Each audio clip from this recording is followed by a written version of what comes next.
another episode of Video Game Logic. Today's episode was recorded on October the 22nd, 2019. I'm your host, Gaming Psychologist, and with me, as always, I closed the fucking list.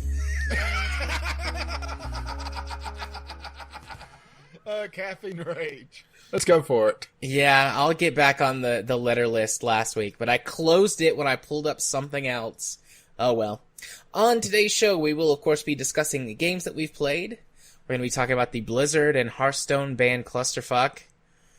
We're going to be discussing Fallout 76 officially backpedaling on cosmetic-only microtransactions. The Humble Monthly bundle is becoming the Humble Choice bundle. EA games, including Dragon Age 2, are probably coming back to Steam. On our community corner this week, we have a letter from Kyle, as well as a quick discussion about our community game night. And we will have a Steam weekly discovery queue to wind out the list. Timestamps will be in the show notes following their respective topics. Hello, Rage. Hello. So, this is what a podcast is like, right? Yeah, we're here. This is a real show. Are you sure? So everybody knew... No, I'm not. Let me pinch myself. I didn't feel anything. It must be. Or you just been Fake sitting in news. an ice pack some more? No, I haven't needed my ice pack for about a week now. Well, no, that's not true. For about 4 or 5 days. Anyways, as everyone knew, I think, if you listen to the show, that Rage went to a anime con, and so we took a week off for that. And then I had some surgery, and I was expecting to be healed nice and neat in time to do another recording, of course but you're I a wasn't. troublemaker. And so we needed to take... I am a troublemaker. So we needed to have have an extra week off. So you've had 2 weeks of Franken content, but And now we're we're back on the straight and narrow path until the next time we go sideways. I'm not sorry. No, I have you no have guilty no pleasures. shame. They're all just pleasures. I have no shame. Yep. I had some minor complications with my surgery. Nothing major. Anyone who wants to know the details, because he has no I'm more shame. than welcome to talk about it. But, I understand. I understand not everybody wants to hear about my bodily issues. So, if you want to know, let me know and I'll tell you. But, we're back. And there was much rejoicing? There was. Hooray. So you guys got to hear about 10 Clown Dads. I was very happy. I listened back to that entire thing. Normally I don't do that with the Franken content. I just skim through it and I'm like, okay, here's where it turns back into the regular show. So I'll cut there and just whatever is there is there. So it's a mixed bag what you're going to get. But I listened back to that whole thing because I loved my 10 Clown Dads so much. I'm laughing just thinking about it now.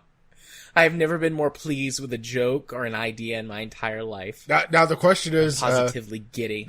Does it spin off to Mom Bomb Uncle or something? Because, we have to have the spin-off eventually. No, we have the Mime Girlfriends, so we would need something else for the spin-off show for the uncle. My Geek Uncle? No, that's about half the CBS lineup these days. We'll have to workshop that one later. Yeah. So something else we should probably workshop is actually getting on track for once. Let's do that. So we're going to go talk about the games that we played, sort of. You're going to talk about your trip to the con first, but there's some gaming-related stuff in here, so I think that's why you decided to there's roll a it bit in. of there's a bit of gaming-related stuff. Unfortunately, the con was packed. I mean, this was the first time that they moved back to the capital city of West Virginia, Charleston, and it's a more central location, so... They hit an attendance record of 2,600 people over the weekend. Which, for West Virginia, that's a fucking big con. So, I went to TsubaCon, and I think I have the pronunciation of that correct. And it's an anime and gaming convention that's been in Huntington for the last several years, but with the revamp of the Charleston Civic Center, they moved it back to Charleston. And like I said, it's a more central location, and it's a lot better for me to go. And I went with my girlfriend, Anita, and we had an absolute blast. We hit a few of the panels. We actually ended up doing a lot more of the language and writing panels than anything else, which wasn't what I was expecting to hit, but it was actually a lot of fun. Trying to think of the author. It was a fantasy horror author that ran the writing panel. That was actually quite funny. He was that was actually my favorite panel that we hit, and actually very informative. I ended up having a bunch of notes from that. But I have to say, really the highlight is just the cosplay. I sent Jared and tweeted out a couple of them. Mostly because they looked like Jared. They did. I ran into the title character, or the main character from Castaway, and then ran into Bob Ross. And it's hilarious whenever people get into character. And we had Bob Ross tell us God bless as he walked off. There was several Deadpools running around, which actually is, canonical for the Deadpool universe, because there's, Deadpools all over the place. There was one Deadpool that was in an inflatable ballerina outfit, so it was Fat Ballerina Deadpool. There was one with a, I'm still blanking on the name of the instrument. It's the keyboard that you blow into. Yeah. I know what instrument you're talking about, but I don't know its name. Keyboard? Air into... A melanonica or something like that? Melodica. Well, I was close. Very close, yeah. He was playing that the entire time as he was walking around. We ran into All Might, which was actually my girlfriend's former student. And it was it wasn't really a gender bend, All Might, but she was, she actually did an amazing job with the makeup to have sort of the facial features. I'm trying to think of some of the other real highlights, because it kind of all blends together. Anita was looking for Naruto characters and absolutely geeked out in the middle of the mall when she ran to a couple of them. It was fucking adorable. Trying to think of what else. We hit the Artist Alley. I would say the Artist Alley, I was a little... I don't want to say disappointed, maybe underwhelmed at some of the offering, because a lot of it was t-shirts that just wasn't really for me. Big t-shirt vendor was all like memes and internet jokes, half of which was like, oh yeah, that's kind of funny. I want a t-shirt of it, but it's kind of funny. They actually had a sword vendor there, and it was very tempting to buy a sword, but there wasn't one that really wanted, so I may get a sword, online. What's kind of funny was that both of us thought was that they were selling live steel blades in Blizzcon, where they banned everything north of foam weapons, Nerf guns, that sort of thing. So you knew where, eventually there was going to be trouble. And actually leaving, I think it was the writing con, or the writing panel. We just heard one of the leaders of the convention shout at this kid that was swinging around a dagger or something, that they were going to kick him out if they kept toying around with live steel. I mean, it was loud, and if it was a movie, there would have been the record scratch, because everybody stopped. I mean, everybody in this convention center stopped and just looked. It was an amazing moment. And the thing is, if it's the person I think it was one of the staff members I met before hitting the hotel. And she's this little, 5'0" thing that, I was very tempted to just put in my pocket and just walk off with. So, hearing her scream at this kid was just amazing. But a lot of it was guess the cosplay character, try to figure out, okay, that character looks familiar. Where is it from? There was a lot of Marvel stuff. There was some DC. I saw a few Batmans. There was actually a really well done Blade. the Vampire Hunter, which was a character that I actually wasn't expecting to see. But as soon as it clicked, it's like, oh wow, that's really cool. The gaming section was absolutely packed the entire time. I think Anita wants to go hit the Gathering stuff next year, though, and we're already making plans to go again. As a matter of fact, they just announced that it's going to be in the same place just, a year from now. So already making plans to go and actually cosplay together. But not going to spoil what we're going to do. Maybe we'll do a face reveal. I don't know. I know, unless you change your mind, but you told me, so. Yeah. Yeah, plus you've seen part of the costume as well. Or at least one of them. And it made you laugh so hard, it hurt a part of your anatomy as well.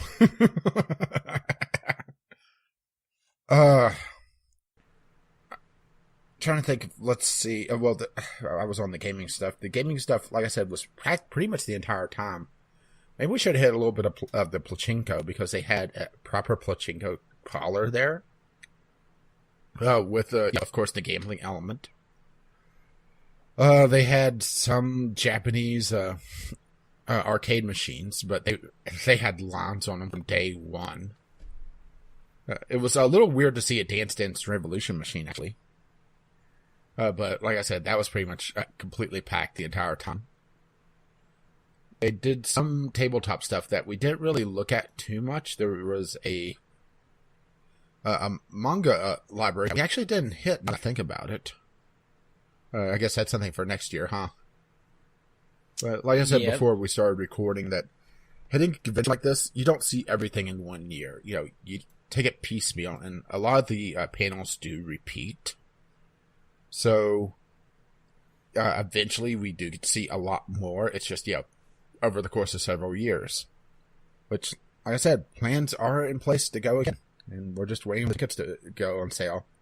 And it'll be a lot cheaper for Anita next time, because she, unfortunately, didn't realize the con was in town. She thought it was still in Huntington. She hates that place. With a passion. So, yeah. Any questions? Do you want to ask if I saw any particular characters? What was the best looking cosplay you saw? Like, what character or whatever? Like, what was the best one?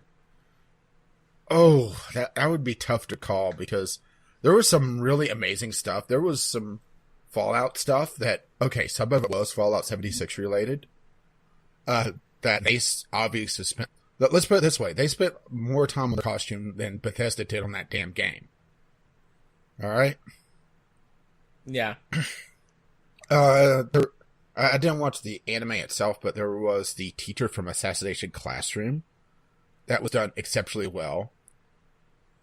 You're going to laugh, but actually the furries, the fursuits were actually exceptionally well done. I'm not going to laugh. I've seen some really good fursuits. I mean, they were very impressive. That they spent a lot of time and money on those. And even the more simple stuff, like the Bob Ross that I sent you, the Castaway, just because they were creative and were able to play off what they had and were able to achieve. I would say All Might that I sent you a picture of is up there as well. I tweeted out. Deadpool, the Deadpools, the Spider-Man. There was a Gwen Stacy that I saw, or the Gwen Stacy Spider-Man from Into the Spider-Verse. Oh, and there was also the Noir Spider-Man, yeah. Spider-Gwen. And there was also Noir Spider-Man, and he was walking around with the Rubik's Cube from the movie. Nice. So that was also just, there's too many to really be able to say a particular best one, because every single one, they're awesome in their own way. I didn't really see anything that I would consider absolute shit. Even the joke ones, like there was a guy that had 404 cosplay not found, just kind of drew on onto a white t-shirt. It was funny in its own way, but it was witty. So yeah, I would say really all of them in their own way. Some of them just on technical, some of them for just creativity, some of them just pulling off a really obscure character, some of them for just some of the accessories. Like there were several of the Fallout ones actually had proper light up plasma weapons. Right. So, there was LARP fighting, and there were several people with full on Star Wars outfits, Jedi robes.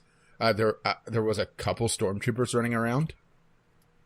There was some people that were in armor for protect.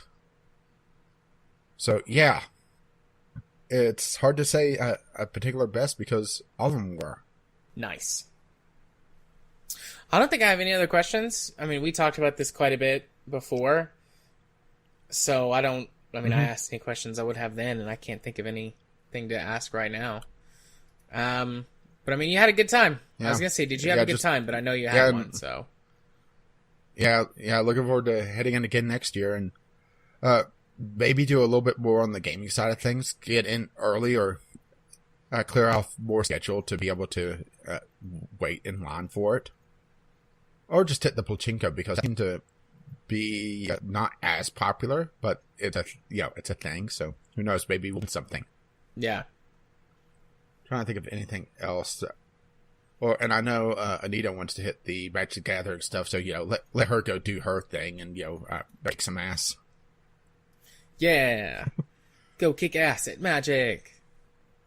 Last time I played Magic, I was in high school. I would be so bad right now. I never really learned it, and I think she's planning on teaching me. So, I'm gonna get an kicking. I always liked it. Once I got out of high school, I didn't really have anybody to play with, and I didn't want to go to public places and do tournaments and stuff. If I was going to do anything with that now, it would be to do like a tabletop RPG thing. I just didn't, I didn't keep up with the meta or anything. Mm-hmm. Yeah, and that's the thing, that whenever you go to a convention like this for a Magic tournament, there's going to be at least several people that have spent big bucks on their decks. But there was more than just the constructed. There was a blind draft tournament going on, so that's more luck of the cards, but also a little bit of skill on card building or deck building, I should say. So it's not just whoever spent the most money wins. It's a little bit of skill in that sort of tournament as well. All right. Is it my turn? We're going to switcheroo? Sweet. So I'm going to go talk about a game. I didn't go to any conventions, so I'm going to kick us off with games on the list. I played Surviving Mars. You talked about this a bit on I believe the last episode that we recorded, so 2-3 weeks ago. And afterwards I went, oh, sweet. I didn't realize that was on Game Pass. I'm going to go play that. So I did, and I have a lot. Surviving Mars... just the real basics in case you missed that episode is a sort of city type management game where you're managing a colony on Mars. You start from scratch. You just land with a couple of rovers and some drones to build stuff and a few things that you can bring with you, and you can choose what you want to bring, but you definitely want to bring a few prefab structures and some resources to build them. And you go and you build a successful, thriving colony on Mars. There are a bunch of different things you can do to customize the difficulty. There's certain special rules you can enable or disable. Things like increasing the severity of meteor storms or other environmental hazards, or special rules for, however many colonists you can get from Earth and everyone else has to be Martian-born, or things that like crank up the amount of fuel it takes to get your rockets back and forth, like some stuff like that, some sort of challenge rules. There's some things that make it easier too, like you can turn off discomfort in your colonists. There's a sort of like free play mode or whatever, where that like no one can die and no one ages, and you still have to collect your resources, but it's really just a lot more chill. But that's in sort of like a special rule set that you can add, enable or disable. All of those are turned off by default. Then there's the various scenarios that also vary in difficulty. The easiest one is like a worldwide initiative to send people to Mars. So you get a fuck ton of starting money, and people never get Earthsick. So once colonists come, they never want to go home for any reason. So you don't have to worry about your population bleeding off and going back to Earth because you can't satisfy their needs. And then it slowly gets more difficult from there. I've started 2 separate games, and one of them I used that, and the other one I used the USA Start, which has a pretty big starting cash pool, and then every so often on fixed intervals you get cash injections from them. And then they have some other stuff that's a little bit easier, like they get good value for rare metals you send back to earn money, and they have a decent supply pool of colonists. But there's other countries that you can choose, like China, Russia. There are private companies that you can choose. There's one that's sent up by like a church group. So there, and each one of those has different conditions, and some of them have things that are better, some of them have things that are worse. And it's an additional way to kind of tweak the base difficulty of your game.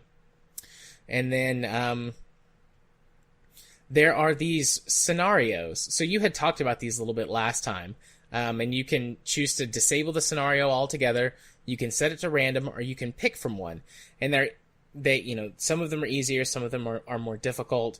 But they're these things that add randomization, a certain amount of randomization to your gameplay, and they mix up the tech tree a little bit.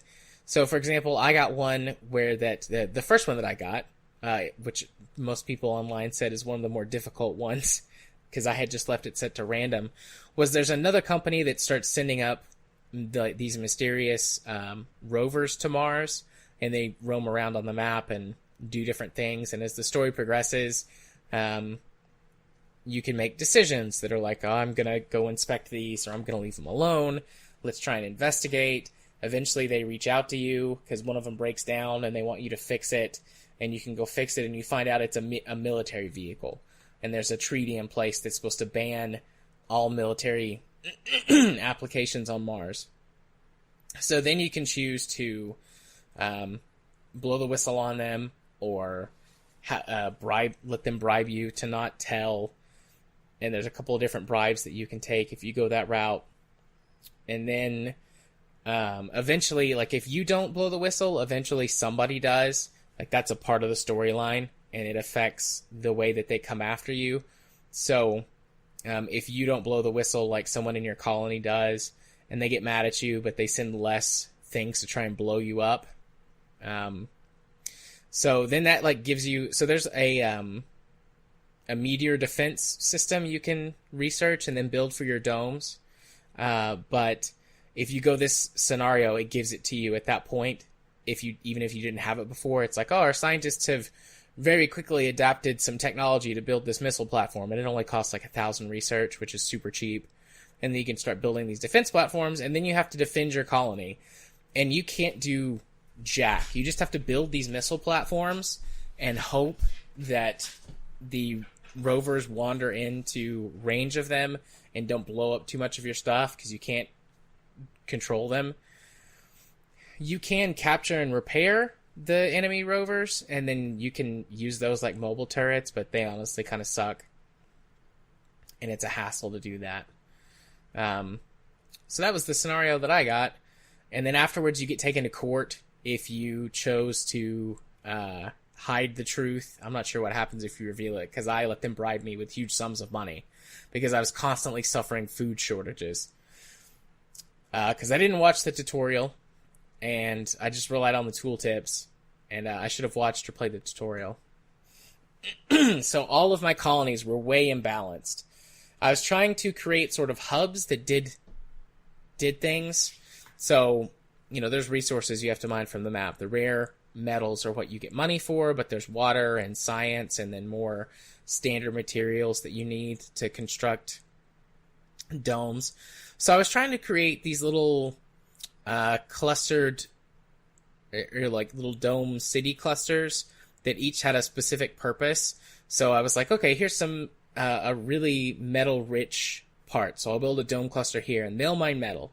And this dome cluster will be food production, and this dome cluster will be that. And eventually that might work once you have some other systems in place, but I tried to do that way too early. Well, the big thing is having shuttle transport systems. Which I had. I had those.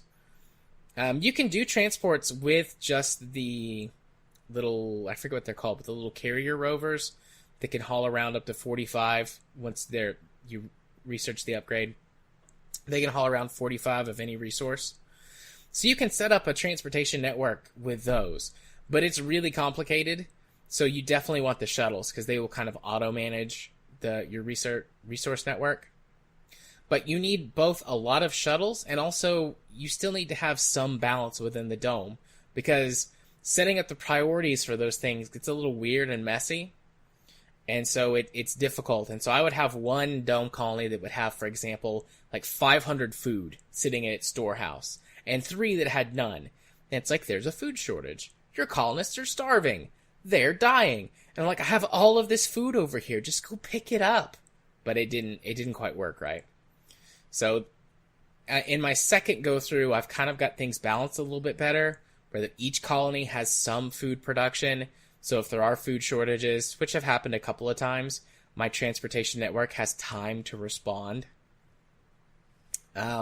Also, I didn't quite understand how the sort of transportation works between domes. You can build just tunnels that connect domes together, and individuals can go through and they can work in adjacent domes to ones that they live in, but they will only go one dome over. So if you've got 3 domes, the one in the middle needs to be the one where everyone lives, and then the 2 on either side need to be ones where people work. But I didn't realize that at first, so I'm just like making lines of domes because I didn't build them in a proper way to allow them to be put in some sort of circle or maybe like spoke pattern. And so I'm like, I'll just stick some people over here. And then I realized, like, I have 30 people living in this dome and 30 empty jobs like 2 domes over. Why aren't they going over there? And then I actually looked it up, and it's like, people will only travel to an adjacent dome. And I'm like, well, fuck. And then they won't travel to a dome. Even if the doors are literally touching each other, they won't travel to an adjacent dome if it's not connected by a tunnel. I learned that the hard way, too. So I started a second playthrough and have been doing... So you didn't survive Mars, then? No, I did not survive Mars on my first playthrough. We all died. So I started a second playthrough and am now using everything that I learned from the first one to more properly manage my domes. And people are happy, and I don't have regular food shortages, and I've got things set up in a nice, sort of basically a spoke pattern. I'll set up a really big dome in the middle and put tons of living quarters there, and then just sort of spoke it out into various smaller domes that are specialized, and the people will go and they will work in them. It's very efficient, very nice. But now my biggest issue is water. I constantly run out of water because the map that I have doesn't have much water on it. Yeah, that's what I picked one that I had a start that wasn't very good. That's why I never really progressed very far. And yeah, so I never ran into these issues. The dome one is just dumb, but that's just limitations on these games, huh? That doesn't make a lot of sense at times. Yeah. The one that I've got this time, the random scenario, is an AI, and it's HAL 6000. So... Yeah, the scenario I had that I didn't get very far in was the probe network. It was one of the easier ones. It was wanting me to process a lot of data to continue on. And I was in the middle of researching a bunch of other shit. So, yeah. Mm-hmm. Yeah, I need to build more domes that have I forget what it's called, the AI Spire or something like that, or it's the Martian Network Spire, which gives a huge boost to research. But I'm currently not needing to build new domes, so I'm not progressing that one right now. I think one thing I don't remember you mentioning is the soundtrack for this game. Yeah, I didn't really pay that much attention to it, to be perfectly honest. It's a very atmospheric soundtrack, and that's why it fell into the back for me. So I really like the soundtrack. That's not all there is to it. So it has radio stations, and there's the Surviving Mars soundtrack, And then there's 3 different radio stations that have 3 completely different vibes. One of them is called Mars Radio, or Mars Free Radio. And it's like a very, like, surfer, like, 1960s American surfer vibe with stuff that sounds inspired by the Beach Boys, and a radio host that, gives these, like, promotional messages and FAQs and things like that talk about, like, managing your health, physical and mental, and Mars is tough, but you should all come together. And then there's one called, I think it's Martian Underground Radio, and it is this, like, cyberpunk-esque feeling music and radio DJ. Like, it's got a lot of electronica. Does that only come into play once people show up?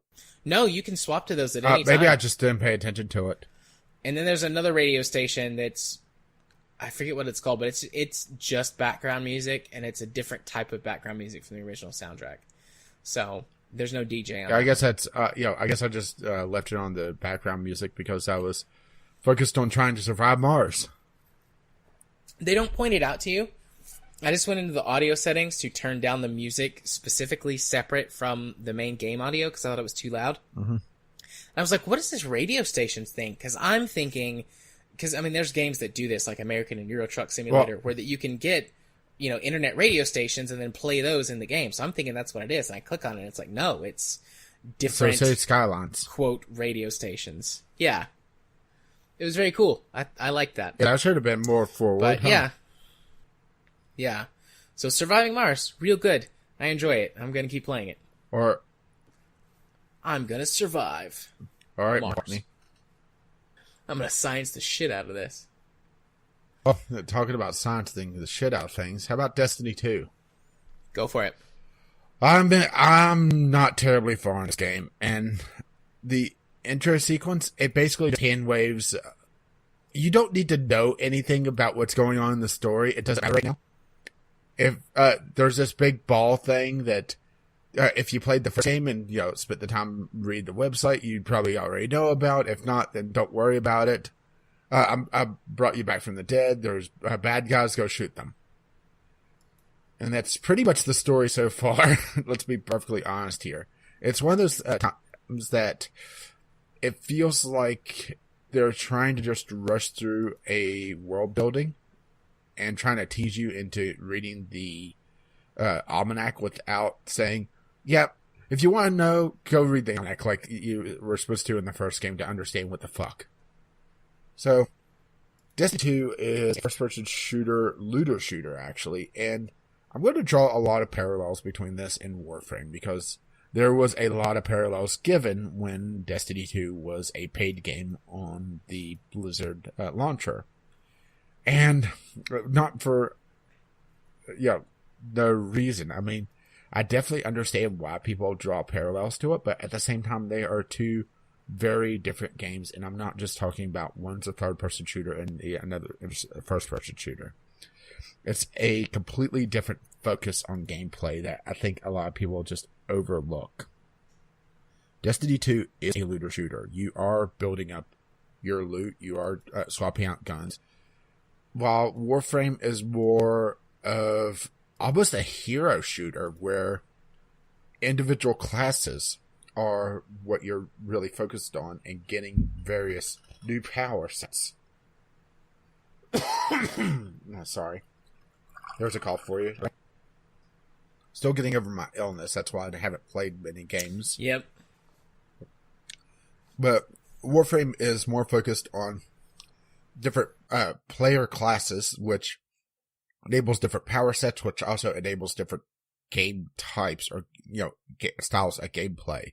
A more stealth-based, more power-based, more focused on actual gunplay, which honestly feels a little bit better in Warframe, but it may just be the fact that I'm used to it, and Warframe does movement abilities a hell of a lot better. Just from the base standpoint of bullet jumping, but also, different Warframes have different powers to allow for better movement. And I'm not really sure which one I like better, because each one is focused on its own thing. It feels like there's a lot more going on with Destiny 2 that it just is teasing me with. but because it doesn't really bother to explain anything, it kind of lost me. Which I realized Warframe did the same thing, but it didn't tease this huge world right from the beginning. It gave it to you piecemeal, and has expanded upon that over the course of its development. While Destiny 2 is a more big budget title and has a lot more upfront.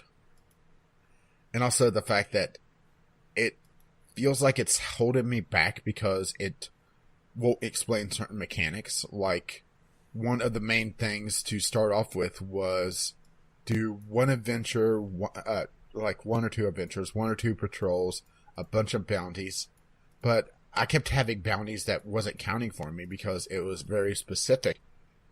And you're only given so many options for them. Like, one was get multi-kills with power weapons, which is the third weapon that you get. There's a ballistic weapon that you can carry, a energy weapon that you can carry, and a power weapon you can carry. And plus you have the ability to just punch things in the face. And each one has different pros and cons, and each one could be swapped out to various types of weapons. So you could have a kinetic shotgun, but your energy could also be a shotgun if you so choose, if you get lucky with the loot.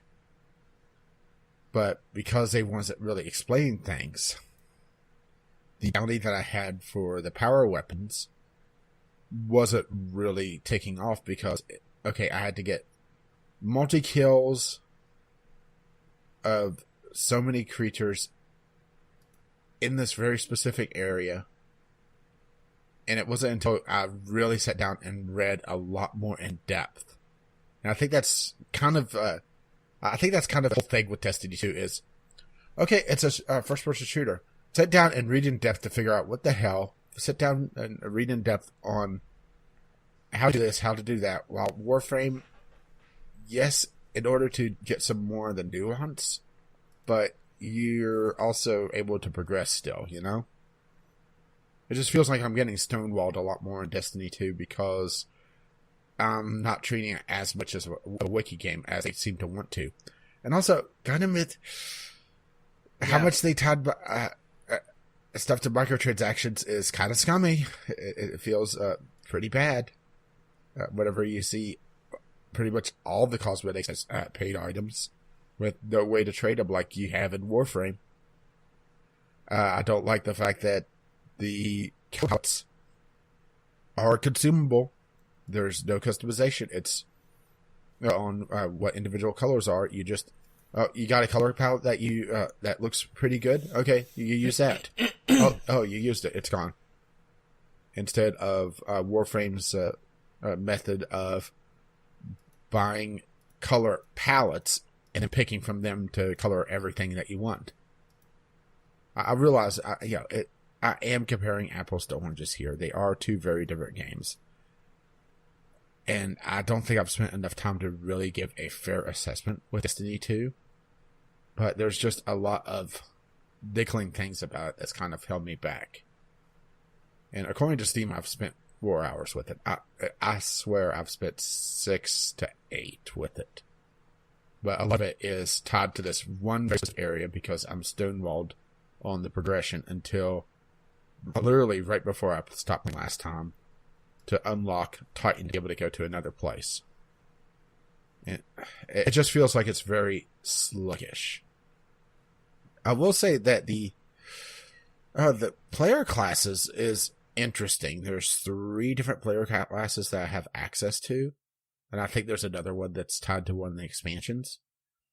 And each one of them has 3 different subsets. So I chose I believe it's the Titan, which is a more defensive focused one. And each one, well, punch boy and heal yourself while punching things in the face. And heal your teammates while punching things in the face. There's essentially a talent tree that you could choose one of 4 different items from, like, I want to say 5 or 6 different sets. And one's tied to your grenades, one's tied to your melee, one's tied to your primary overcharge power, which I didn't really talk about because Honestly, I'm not 100% certain how it's charging, because they kind of glossed over. Oh yeah, you can press this power and you get a shield as a Titan. If it's the same as the first one, it builds up. Yeah, as but you kill enemies. I don't really notice that much of a change. It seems to be always charging. I mean, they could have changed it. It used to be directly tied to damage that you dealt, unless you had an item or an ability. I could be setting in the church, which is the kind of the quest hub for this one area. It'll just be slowly charging the entire time. So I'm not sure if it's tied to enemies dying in the area. I'm not sure what it's tied to. But whenever you overcharge for the Titan, you get a shield, or at least my particular subset, get a shield that you're able to go essentially Captain America with. And that's kind of fun. There's a lot of, I don't know what the hell I'm doing. They're not explaining this very well. The tutorials in game don't really explain a lot. But unlike Warframe, if you don't understand what the hell's going on, you're stonewalled. While Warframe, you could still go have fun. You could go dick around in some of the open world areas. You could go do your missions for the most part. You could slowly unlock things.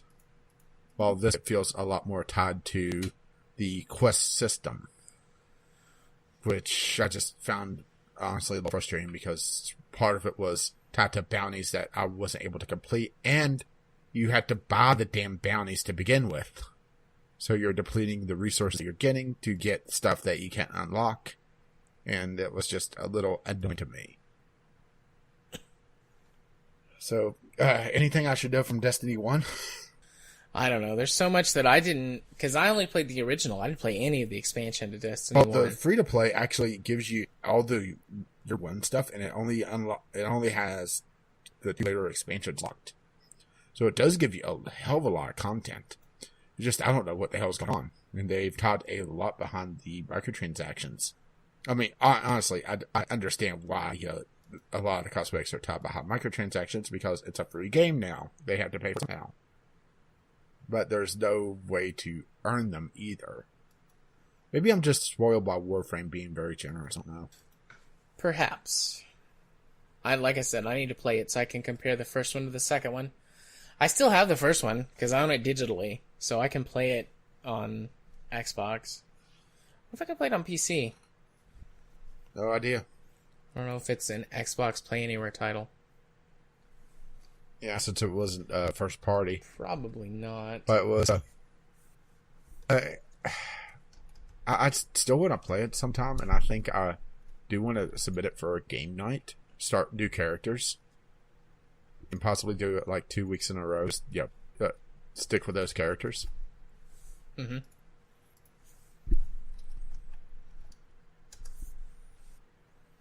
Let's see.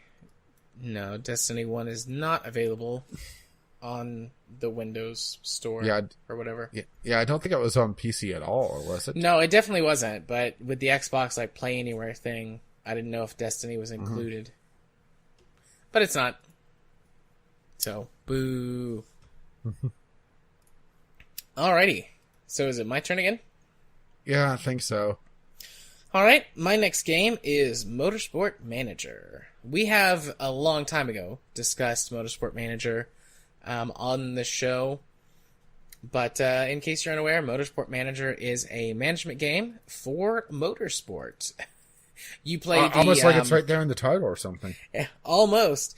You play essentially the team boss, and you manage the aspects of the team. So you manage the pit crew, you manage the drivers, you manage your lead mechanics, you manage the designer who develops new parts and things for your car, and then you manage your actual facilities. So upgrading them, building different buildings, testing facilities, sort of attractions where fans of your race team can come hang out, like all of that sort of stuff. You manage it. And there's this strategic aspect of it, which is all the stuff that I just talked about. And then there's the actual race management, where you manage your driving team. And that varies based on which series you're playing. The base game only has open wheel, which is, think Formula One. The ones that go vroom. As the American equivalent. but open wheel cars. But they do also have GT cars and endurance racing. And endurance racing has more team members, and you have to do things like driver switching. But I'll get to those things in a minute. And so you actually manage the cars on race day. And it's some basic stuff, such as you can have your drivers be more aggressive. You can have them conserve more to save fuel or tire wear. Depending on what racing series you're in, refueling may be allowed or maybe not allowed. So you have to manage those things, and then you manage the pit stops, making any quick repairs to the vehicle, changing tires, what type of tires to take. If it's going to be raining, you have to adjust for that. You control those things during the race and during the practice and qualifying rounds. So it is a Motorsport Manager game, which I love. I love car games. I love driving games. Don't get me wrong. But one of the things that several years ago, maybe 7, 8 years ago now, something like that, I played, I think it was Gran Turismo 4. It might be Gran Turismo 5 that had what was called B-Spec mode, which was where you managed a racing team. And there wasn't as much management to it as this. It was much more about fine control during the race, giving your drivers orders and things like that. And then one of the older Forza games, Forza 1 and Forza 2 both had a driver management system where you could have an AI driver for your cars and do the races for you, and you could manage them, and they had stats that built up, and they took a cut of the earnings, and you could make them mad, and they would leave, and things like that. So I really, really enjoyed that because I'm a huge nerd who likes management games. And this is all of that on steroids. Almost like you played another one this week. I did. And we'll get to that soon. Or another one. Another one. But what was I about to say? Oh. B-Spec. Yeah, so, there's this whole B-Spec mode, and I enjoyed that. And this is that on steroids. I've very recently gotten into Formula One a lot more heavily than I have been in the past. I've always been interested. I enjoy it, but I've gotten into sort of this kick where that I'm learning a lot about it. Pit strategies, tire strategies, the sort of physics that goes into racing and things like that. How much of how well a team does is handled behind the scenes and a lot less on the track. And so when I was down for my surgery, this was something that I could easily play on my laptop. And so I have played the shit out of this game. There are a couple of free DLCs, one that has some additional liveries for your cars, and then one that lets you create a team. In just the base game, you can jump into any of the available teams for various championships that essentially increase in difficulty and have some oddities to them or some specific things. But you can jump into any one of those. And then one of the DLCs allows you to create your own team, which I have done. And you start basically from scratch. You'll get like a first season bonus. So basically you can pick a better car to have some additional money, or to have, what's the other thing? Better drivers. And those last for one season to try and give yourself the best starting boost that you can, because you will get fucked in your first season royally. You get basically 3 starting scenarios: low, medium, or high pressure, and that's basically the place you have to come in by the end of the season. So there's 10 teams in total, and obviously you can come in from 10th through first place. And if you come lower than your expected positioning, they fire you, and then it's game over, and you have to start over. So I pick the low pressure scenario, which gives me the least amount of starting capital, but I can get 10th, and that's okay. But every season that you improve, they expect you to do that well in the next season, or keep improving, or you'll get fired. So on my current game, I'm in my 4th season, and I currently have to come 4th in the season rankings. My first season, I got 9th. My second season, I got 8th. My third season, I got, my second season, I got 7th. My third season, I got 5th. So now I have to get 4th, or I get fired. I I had a couple of failed seasons. What you really have to focus on at the beginning of the game, if you're going to create your own driver team, is you have to build up your facilities. Otherwise, the second season you get creamed because your car won't be good enough. Because you can't develop a car as good as the one they give you with the starting bonus for your first year. And every year in Formula One, you have to design and build a new car that meet the new rules and regulations. So that one was really tough. But now I've got a halfway decent car, a couple of really good drivers, and a decent facility. So I've been doing okay. I started out in the European Cup, which is the lowest ranked championship. There's the Asian Cup, which is the second, and then there's the World Cup, which is the number one. And when you're in the number one spot, you can choose to advance up to the next championship level. So I'm hoping that in 2 more seasons I can go up to the next cup, which have different spec parts. Spec parts are given to you, like they can't be changed or improved at all. So for the European Cup, it's both of your spoilers, the front spoiler and the rear spoiler. You can't develop or change those at all. And in the next cup, the Asian Cup, it's the engine. You can't develop the engine at all. In engine design is where my lead developer is the weakest. So I've been trailing behind in that all for my entire time. But the longer you have these people on your team, the better their skills get. They all have a cap with how good their skills can get.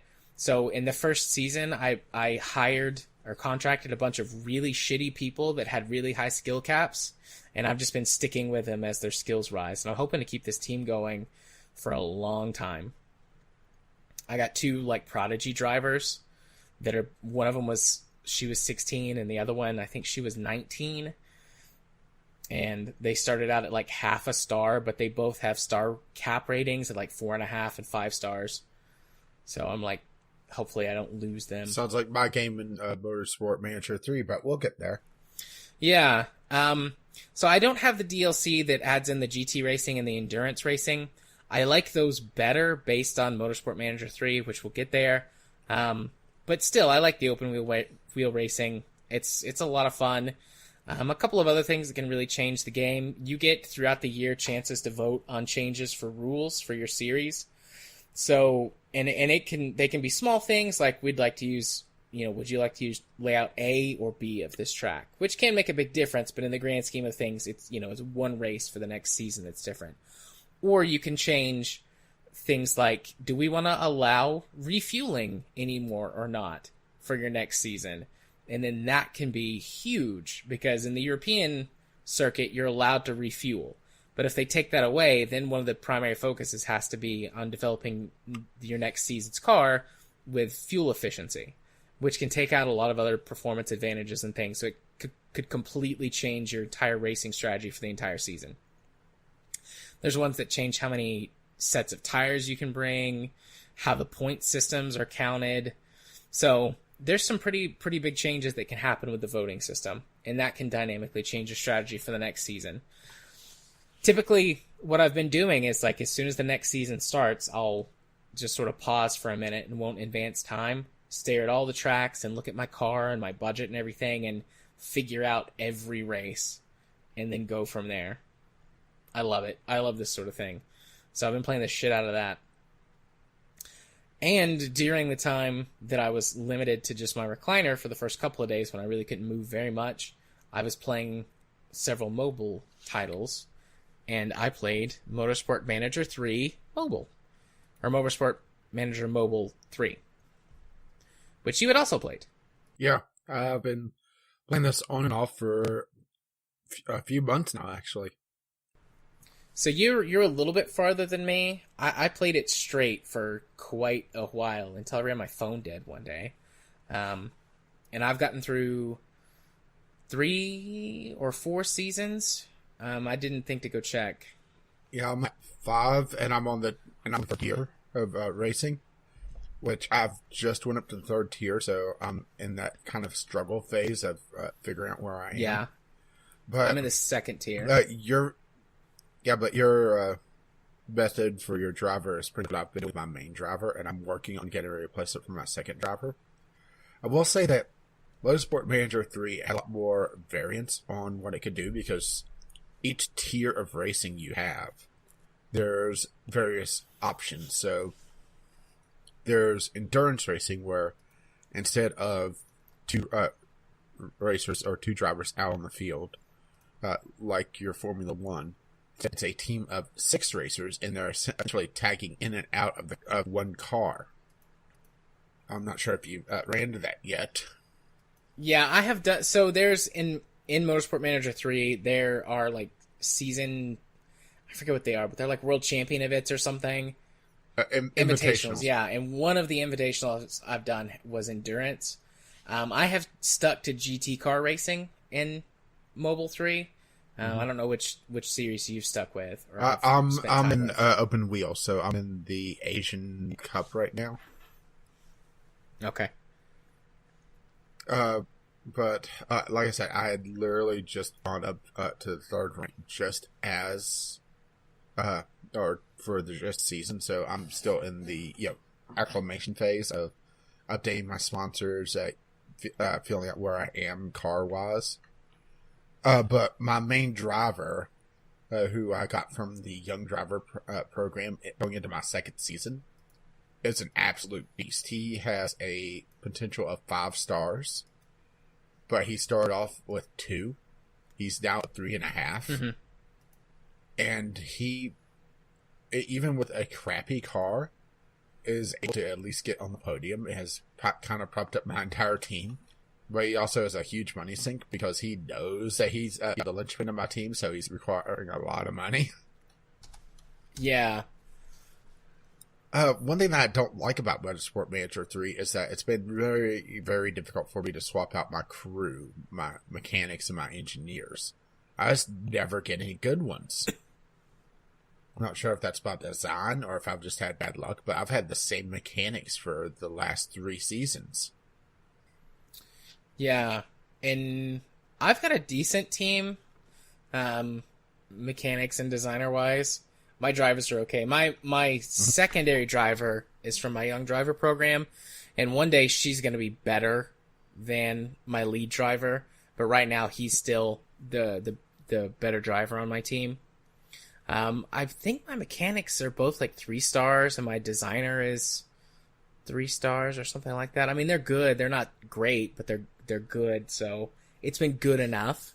And I've been focusing on doing a lot of parts development for the car, and spending more money on developing things instead of hiring better people. Yeah, well, right now I came up a rank, and I'm only a couple races into the season. I'm carrying a lot of the old weight, especially sponsors. So I'm losing like $800,000 a race if I don't get any of my contracts. And because I have most of the facility built, I'm able to make that up as long as I make essentially the podium, which thankfully my absolute beast of a driver is able to do. But it's also been a very big shift because going from the 2nd tier to the 3rd tier, they enabled the power system where it's set to automatic. So the drivers are doing that, and only the power mode is not the hybrid mode, so it's not affecting fuel efficiency.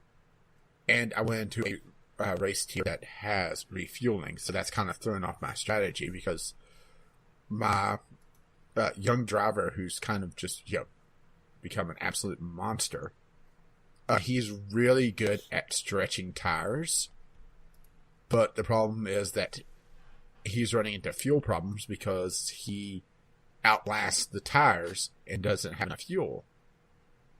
So I'm not sure if that's just a failing on fuel efficiency or if it's just my strategy kind of falling apart. Yeah. That's interesting because at tier 2 I have the KERS system, or the power, the hybrid system in the GT cars. Yeah. Well, I'm not in the GT cars. I'm in the open wheel. So I've already been using that to help with fuel efficiency and things like that. But the GT cars also have refueling by default. I don't know if there's a rule change or if a different tier doesn't have refueling. Well, I think also as you go through the different race leagues, also have their rule changes, because as I went into this, they were voting on a new rule to add another race to make it an 11 race season. So it may just be luck of the draw as well. Yeah. But it's very, very interesting. I've got most of this on network now, just by the sheer fact that I'm in the 5th season. I'm working on like last 2 hubs. I set up, I think it was Europe as my initial one. And I've just been branching out. I have most of North and South America done. I'm branching down to Africa. I have most of it done. Asia, where, the ink's kind of slowed down, but there's a lot there. And those, essentially, it's, I guess a game of Risk would be a good way to have an analogy. As you acquire resources, you're gaining tokens to unlock various power-ups or various bonuses in different hubs. And they require different amounts of shipping, airports, and trucks. There are the tokens from around the map. So, for some, it's, you'll get a flat amount of money, you'll get a bonus to your car's different attributes. But for others, you'll have an option to hire a famous engineer, you'll have an option to recruit a famous driver, that sort of thing. And I've been picking and choosing what I want, really. I've just now started, since I have the curve system now, focusing on the hub in South Africa to enhance the curve system, to try to give myself a bit more of an edge. So, it's kind of thrown a curveball into things just because I didn't look at that league closely enough. I knew that there was the refueling, but I didn't realize the curve system was there. But so far, it's a game I've been picking up and playing over the course of several months, so obviously I like it. Yeah. I'm definitely going to keep playing it on mobile too, but I've primarily been focusing on the PC version, and there's a Steam sale coming up soon. I'm going to get all of the DLC and then get into the GT and and that's the thing is that I like the mobile version better than the PC version just because it's a lot more pick up and play. It feels a little bit, I guess, too passive for a PC game. If that makes any sense. I disagree, but I think that has to do with like what you're interested in, how invested you get into it. Yeah, true. There are definitely times where it feels a lot more passive when I'm just like, okay, for this race, I just need to set my drivers on this, and I'm going to ignore everything that they say because I know that I need to make these tires last or this fuel last, so I can't get aggressive. But there's some races, it's like, jogging for position, and I'm micromanaging, like, okay, you need to push, you need heat in those tires so you can overtake in this turn, or, like... Maybe it's just I don't know enough about racing, so the more in-depth version on PC is kind of lost on me as well. Yeah, that could be it. I don't feel like the mobile version is dumbed down per se, but it's streamlined a lot more. And I think I did like the mechanic system in Motorsport Manager 2 versus 3, where 3 they switched cards. It is more emphasis on getting essentially a mechanic that has enough wrenches to be able to be a little bit more key. So for those who don't know, in Motorsport Manager 2, you're given essentially a range of, we think the car needs to be in this sort of setup, and you're essentially playing hot and cold to try to find the different attributes. But you can kind of deduce a bit of it based on your knowledge of the track. So a lot of long straightaways, you want less downforce, and that sort of thing. In this Motorsport Manager 3, they swapped it out to a system where different mechanics have different sets of wrenches, which is essentially mana. And you have a choice between 3 and 4 cards, depending on how many facilities you've researched in the driver's area and the research area. So, and each one has a wrench count. So some may be a very small boost, but it's like 0 to 5. So it may cost 0 to 5 wrenches, and you won't know until you flip it over. It'll give you that much of a percentage for your overall car, and once you hit 100%, it's a perfect setup, and you don't need to worry about it anymore. And at every, I think it's 20%, there's a bonus to, okay, the car is this much faster. So at like 20 or at 19 or 24%, I can't remember which, it does absolutely nothing until you are over the threshold, and suddenly it's 0.1%, 0.1 second faster, or 0.25 seconds faster. And it feels a lot more gamey, which is kind of weird to say, but it feels less involved. Yeah. And so, yeah. That's what you're describing from Motorsport Manager Mobile 2 is how it is in the original version on PC. You've got what the higher rating your mechanics are, sort of the smaller the sweet spot zone is for those various setups for your car, but you're looking to get as close to 100% optimized for the track as possible. Yeah. Yeah, and for this, it's more of a card game, which is a lot easier to get, but at the same time, it's a bit more frustrating because it's just, do I want to gamble on trying to get big setup, right?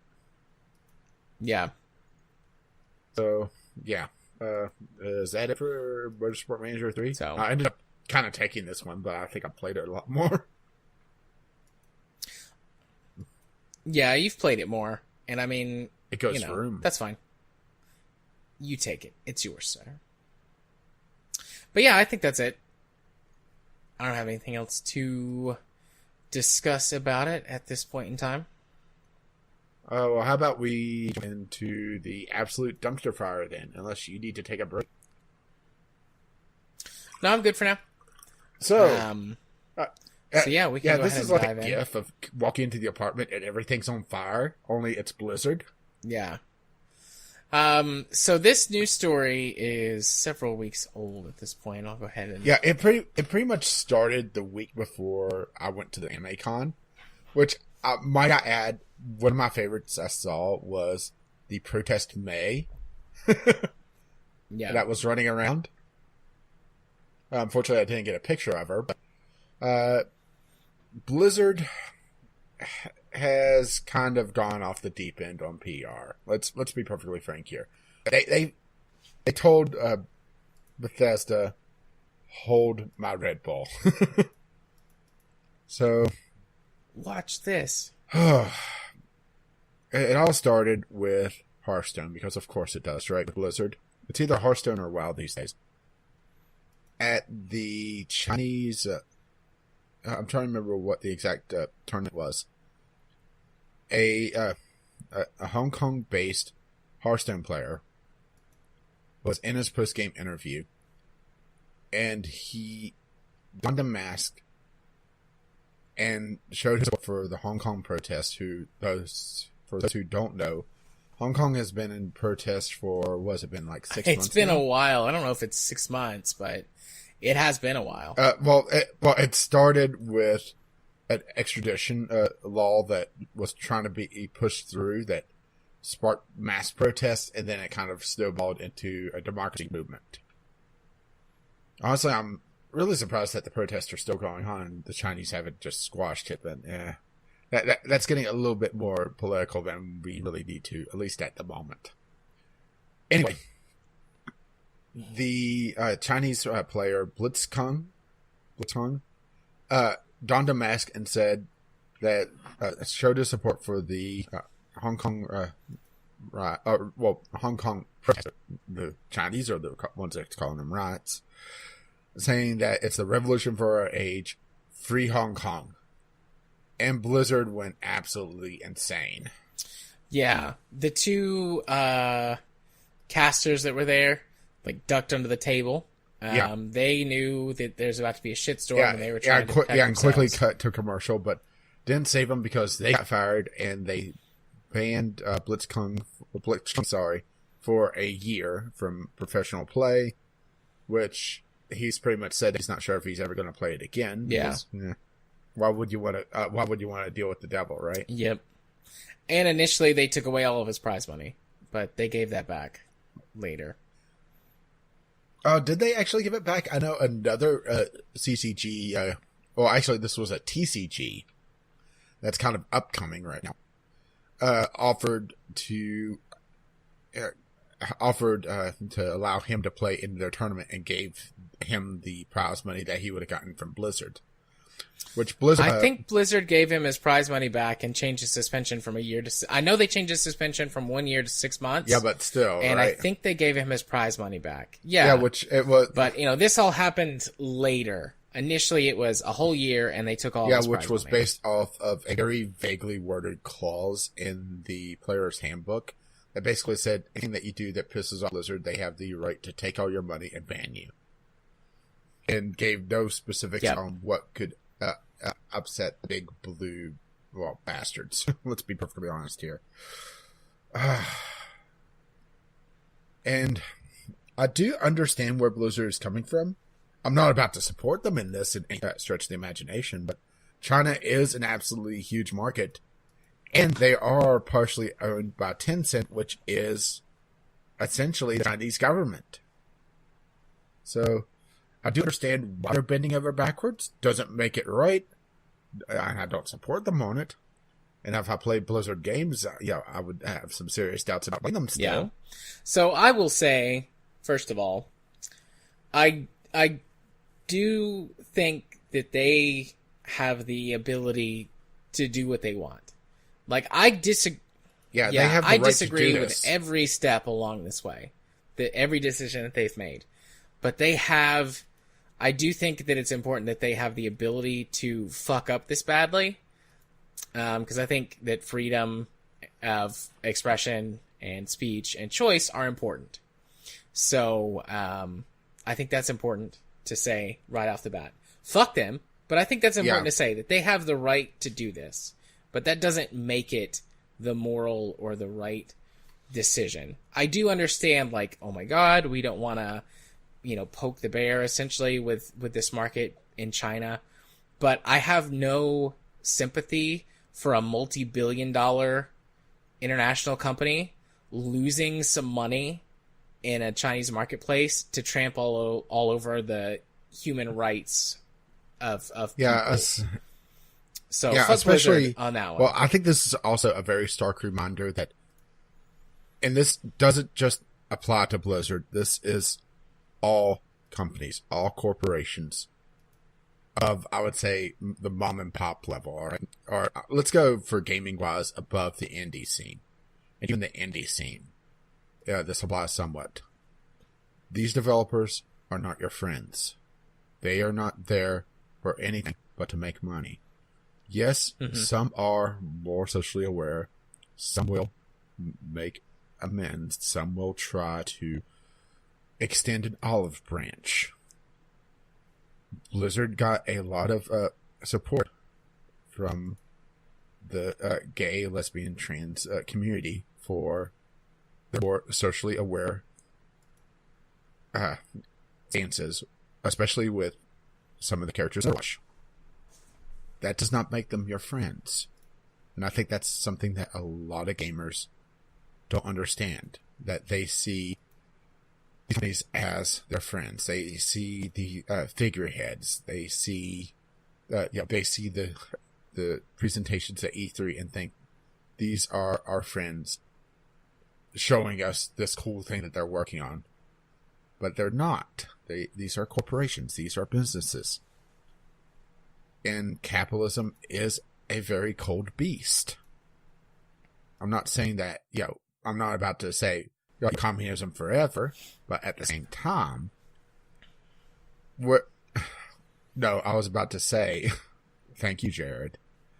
I was about to say that you have to, be careful on what you support. You have to take a look at the stances of these companies. And, there's a lot of shit going on behind the scenes in a lot of these major corporations in gaming.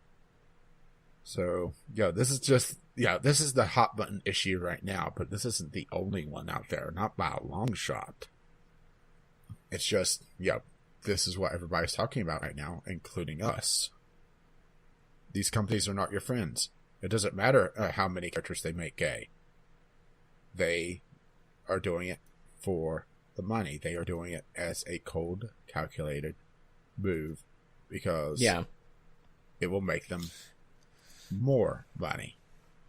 They're not being socially aware most of the time. There are times that they are being socially aware. They are trying to better the world.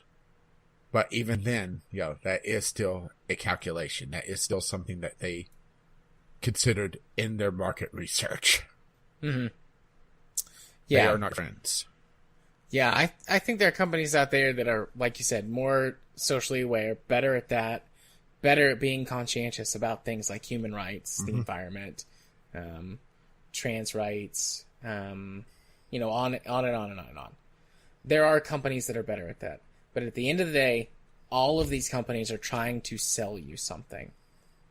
The target demographic for a long time, most of, if not the entirety of, sort of capitalistic society where marketing was a huge important thing, most of your target demographic has been sort of the straight, white, classically sort of more, in general, conservative person. And so a lot of these groups, I think, this is strictly from the personal opinion of Jared with some of my therapy psychological background. I think a lot of these people have never experienced the type of direct marketing that the air quotes normies are so used to. And so whenever you do have an ad that's written by someone like you, targeted at someone like you, it makes you feel something. I mean, that's what the ad is trying to do, make you feel something so that you will connect with and purchase the product, whatever the product is. And so there's huge groups of people that are now being targeted as the demographic to sell to. And so I think that in a way they're more susceptible to this type of thing, feeling connected to these companies, whereas someone who is more sort of traditionally cis male or cisgendered white person is very used to being marketing towards. And while you can definitely feel that connection with a company, it's something that you've kind of become numb to, and so it doesn't leave you feeling as special. And so these people are more vulnerable in a sense. And companies, because they're not your friend, because they're only interested in making as much money as possible, are going to exploit that psychological fact as much as possible to get as much as possible as they can out of you. And that's just general across the board for any company. Even your mom and pop shops are still going to try and do that in some way. I think they're less diabolical, they're smaller, their target market is a lot smaller. They're not reaching out to the whole world. But mom and pop shops a lot of times capitalize on what you can feel like coming into an air quote mom and pop shop. And they're using that to entice you to purchase their goods and or services. That's just part of business. But when you're less used to being the target demographic, you feel more special by it. So I read an interesting study that talked about this last year maybe, or earlier this year, whenever it was that the Gillette ad campaign was, where that they were talking about, we can do better as men, that sort of thing, and there was a controversy about that, because there's a controversy about everything. I read a study that was looking into that and how ad targeting is evolving to react to a globalized, socially conscious social media world. And it talked about some different advertising from the last 10 years and where companies have done better and where companies have done worse. And it posited some of this, some of the stuff that I'm talking about as where they were coming from. Not quite to the extreme that I was, sort of as a research study. They were trying to take, I think, a more balanced approach, discussing potential various angles. But I think that it really comes down to that exploitation of a person's feeling and how connected they can become to a product or a company. And Blizzard has done this fairly well in the last couple of years, like we were talking about, with particularly their characters in Overwatch, reaching out to the LGBTQ community through Tracer, some of their other characters. I think Soldier 76 is in canon is gay now. I didn't know that, but I saw that one being talked about a fair bit when I was researching this a little bit more. talking just all the characters that have either been it feels like they've been tailored for the community or has been altered to be a little bit more open. Yeah. But I gotta admit, I don't play Overwatch. I don't follow these characters. I don't either. But now we're kind of seeing the dark side of that, much more openly, I should say, with this whole issue with what happened with the casters, with China, with Hong Kong, where they're saying, oh God, we want to pander to these guys because their market is huge. So we're going to directly hurt other people to make it happen. And it was very obvious, and it has caused a huge, this huge recent stink. The U.S., well, I don't think, we've talked a lot, so maybe you mentioned this at the beginning, and it just kind of slipped my mind already. But when the U.S. government wrote, or well, not the U.S. government, but members of Congress wrote a letter. Okay, yeah. Members of Congress, both Republican and Democrat, sent a letter to Blizzard, essentially. Not exactly. I don't feel like it was an outright condemnation, but it was kind of like a little finger wag, kind of like how a parent can condescendingly talk to a child. It's how that letter came across to me. I'm not mad. I'm just disappointed. Yeah, like you're a big company. You should be thinking about America more. Is kind of how that came across to me. But it also comes through. This comes right at the time that the NBA was also pandering to China because of investment from Chinese media. So this isn't just Blizzard. This is kind of the of a lot of Chinese investments in Western entertainment that's become popular in China over the last several years, kind of coming to a head because of a hot button issue in Hong Kong. So this isn't just Blizzard being kind of shitty. This is a lot of people following the money back to China and either being tied too much to it or have been bought out outright. So yeah, this is a lot bigger than Blizzard. Yeah, I do think it's interesting that Blizzard, a company that would. You think of, or Blizzard Activision, being hugely successful under capitalism is capitulating to a communist government. I find that ironic. Well, what's ironic is that they have employees actually walking out and covering up some of the words on one of the statues in the company campus.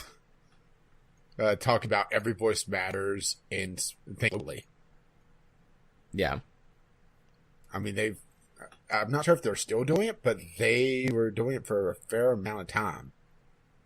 And it's been kind of crazy just trying to keep up with all this because it seems like every time I looked, there was something new going on with Blizzard.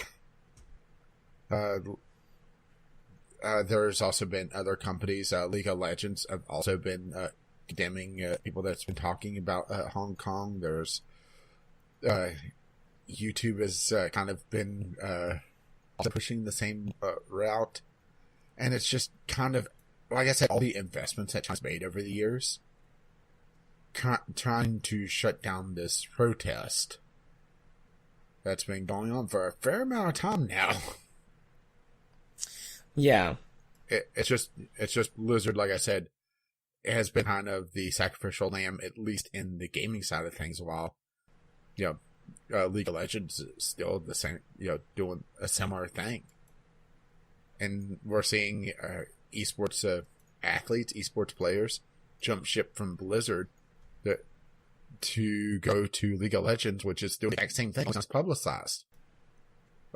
Blizzard was having a mass protest where people were deleting their accounts to the point that they actually crashed the system that's for shutting down accounts.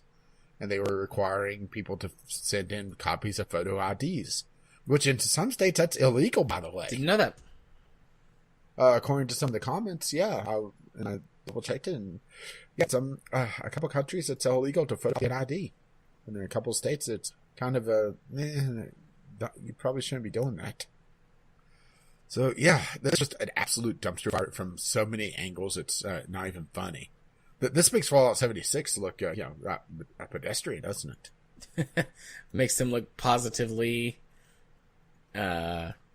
wonderful. Yeah, which that would be a good segue, but yeah, we're kind of still wrapping things up, huh? Yeah, I don't. What are we missing on the whole story? Like the big events. I mean, the catalyst was Blizzcon, but it's kind of just been an ongoing thing against Blizzard. That honestly, I was getting stuff still popping up, so it makes me wonder just how they're going to try to resource on this, because at first they were just trying to spin doctor it and try to just outlast it, but it seems to have become a life of its own. Yeah, I mean, they did a couple things, like do the classic drop a news story on Friday evening to try and bury it. They did that a couple of times. That was when they dropped the update. They were changing the suspension from a year to 6 months, and they were giving back his prize money or some of his prize money. Yeah, I didn't see that. So they they did that. They released that on Friday. They canceled at least one a big announcement or big con, and people are suggesting Kickstarter campaigns to pass out Winnie the Pooh's t-shirts at BlizzCon, which is hilarious. For those who don't know, the president of China, Xi Jinping, or probably mispronouncing him again, he absolutely hates Winnie the Pooh because he's been compared to it, to the bear, so he's banned it in China.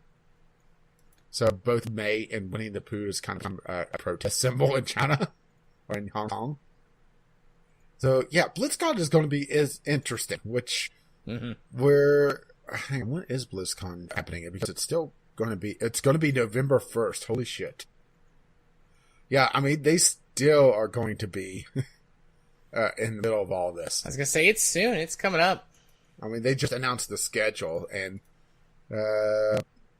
because I was looking for something else, and there's people, I believe, talking about protesting, but here's the thing, is that you're supporting Blizzard, and that's what they want. They want. Yeah, I would love to see. They're not going to do this. Right? There's no way in hell they'll do this.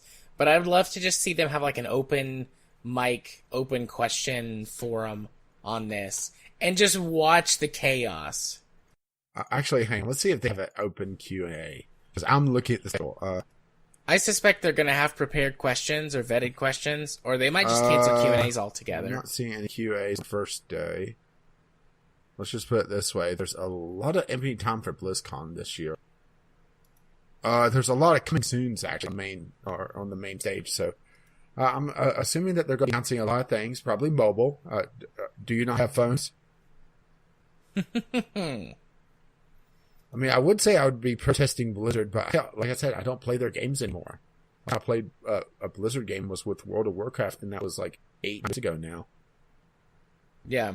Hey, but they're doing a Hearthstone update, so hey, they get all the money again. All the money. Only Hearthstone also kind of falling off. So, yeah. This whole thing is just a mess, and it's going to be, I'm sure, an ongoing story for a while longer. We'll probably come back to it at least one more time in the coming weeks. I would imagine after BlizzCon is when we'll see something new, because there'll probably be some sort of thing going on. Yeah.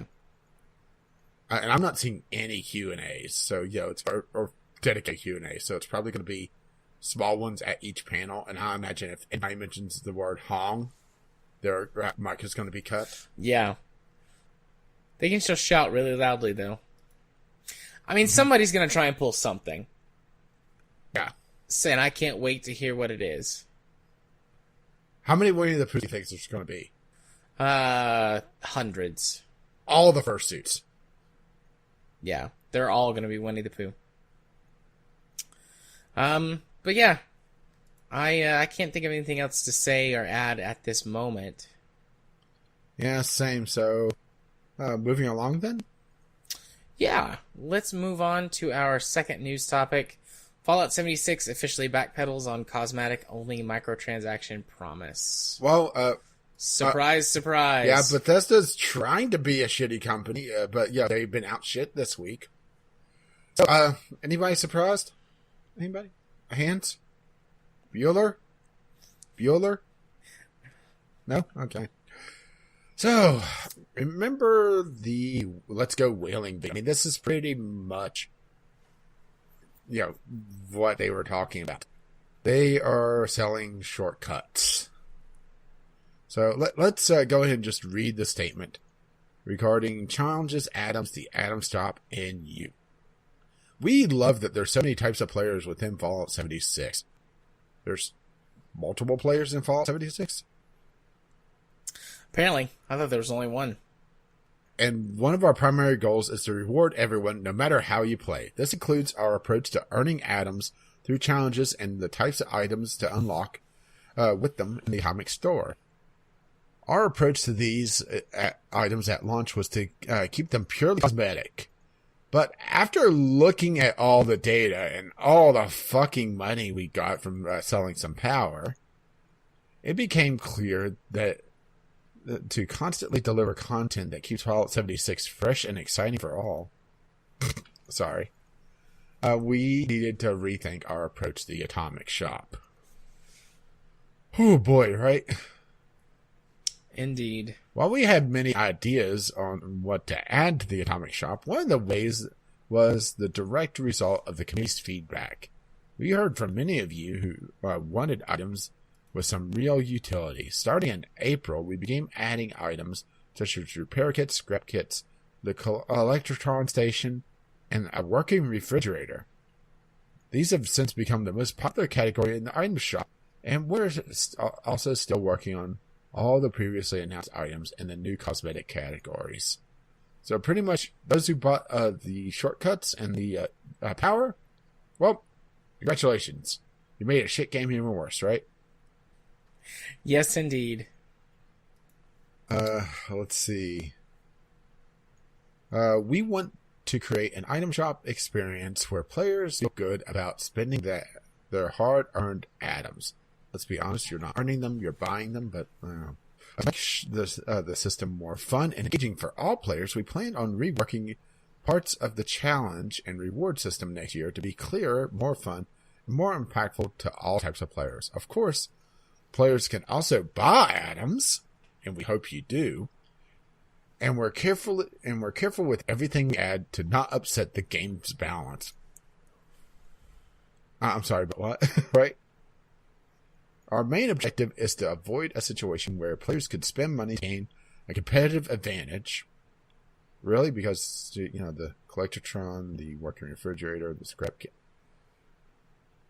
Or make the game worse for other players. How can you make it worse? You're playing Fallout 76. Right? Even more so, we want systems that allow players who do choose to buy atoms to make the game better for others, not just themselves. With these principles in mind, we make careful decisions about the items we offer to keep it fair for everyone. So, promises. So why? So yeah, not only have they rescinded that previous promise or broke that previous promise, I think it's funny when they talk about, let's see, where is it here? Starting in April, we began adding items such as repair kits, scrap kits, and the Collectotron station. It's like we wanted to add... Yeah, the Collectotron station, is an item that, we never thought this, but it was an item that you could add to your base, that it would just go around the environment near your base and just collect stuff. Yeah. So, but they say, we heard from many of you wanted items with some real utility. And I remember when this stuff came out, they were trying so hard to be like, no, it doesn't change anything. It's just an option. It's just an option. And they're like, yeah, we totally put some stuff that adds some utility. You asked for it. Fuck you, you gaslighting assholes. Nobody asked for that. If I wanted to be gaslit, I would be reading political news right now. Amen, brother. Preach it. Oh, it's just, what the ever-living fuck, right? Yeah. And the sad thing is, they're not even the top shit company this week. No. Most weeks, this would probably be the biggest shitty story, but this is number 2. Yeah, boy, did they pick a good week to do this, huh? I wouldn't be surprised if they did it on purpose. After everything happened with Blizzard, they just went, well, we've been trying to figure out when we're going to do this. No time like the present. Oh. Yeah. Who would trust Bethesda at this point? Outside of the people that bought those items to begin with. It's astonishing that Bethesda is still thought of as a game company that, okay, they release games that are a little rough around the edges at launch, but they'll eventually fix them, or have the community fix them. Did they ever release mod support for Fallout 76? I don't know. I mean, full-on mod support, not the cheap mods that people were able to force in the game because it's Fallout 4. They want to support mods, but the server, but the server switch has complicated things. So they can't do the mods, but hey, they can do the microtransactions, right? Right. This is why I said Fallout 76 is a shit game. Because honestly, yeah, I mean, who plays a Bethesda RPG for PlayStation? Like the one person that's still playing Fallout 76. That's been buying everything in the Atomic Shop to try to keep it going, right? Yeah. Well, that's the thing, is that at the con, there was several people with Fallout 76 jumpsuits, so, yeah. But, it's kind of a captive audience because it's like one of the few games that's actually improved the state of West Virginia. I'm resisting the urge to sing right now. I'll leave this chat now. Yep. Don't want that to happen in the middle of recording. But, I mean, at this point, I wouldn't play Fallout 76 if I could for free. Same. Honestly, I think they are getting ready to make it free to play. With this move, this feels like a one last cash grab before they go full free to play. Yeah. And it's a shitty thing to do to the remaining player base that actually somehow enjoys the game. I mean, maybe it's just a certain audience, or ones that are able to look past all the problems and enjoy what lore what they actually got right. I'm not sure what they did get right, but I'm sure there's something there. I mean, I never heard them talk about pepperoni rolls, so. Yeah, I mean, there's definitely a group of people who enjoy the game. We joke and we say things, but I think the type of person that enjoys this game... It is a very small player. Yeah, but I think the people who enjoy this game are either super diehard Fallout fans, and this is that's all they've got, and they've played the older games so much, it's just like they want the new thing, even if it's not the best. And then you've also got the group of players who enjoy the Fallout universe and are like, I've had a hard day at work, I just want to chill out on this game for a couple hours and then go to bed. Or ones that used to play DayZ and would steal people's pants. Yeah. And don't like the fact that it went Battle Royale. So there is an audience there, but it's just... I think Fallout 76 would have been a lot more well-received if it wasn't a Fallout game. As crazy as that sounds, right? No, that makes perfect sense. It wouldn't have had the expectation of, a story or, NPCs. Yeah. If it was Fallout and everything but name. It just makes me wonder just who would actually go into Skyrim or the next, I'm blanking on the space game that we're on. Or something. The Bethesda game? The one that you were kind of excited for? The new Elder Scrolls game? No, the sci-fi one. Oh, I don't even remember. That's how excited I am now. I don't remember. Yeah, well, let's put it this way. It was a teaser of pre-rendered cutscene.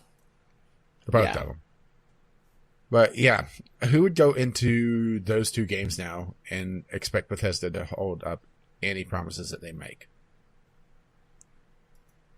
Well, kind of the people that never heard about this, of course.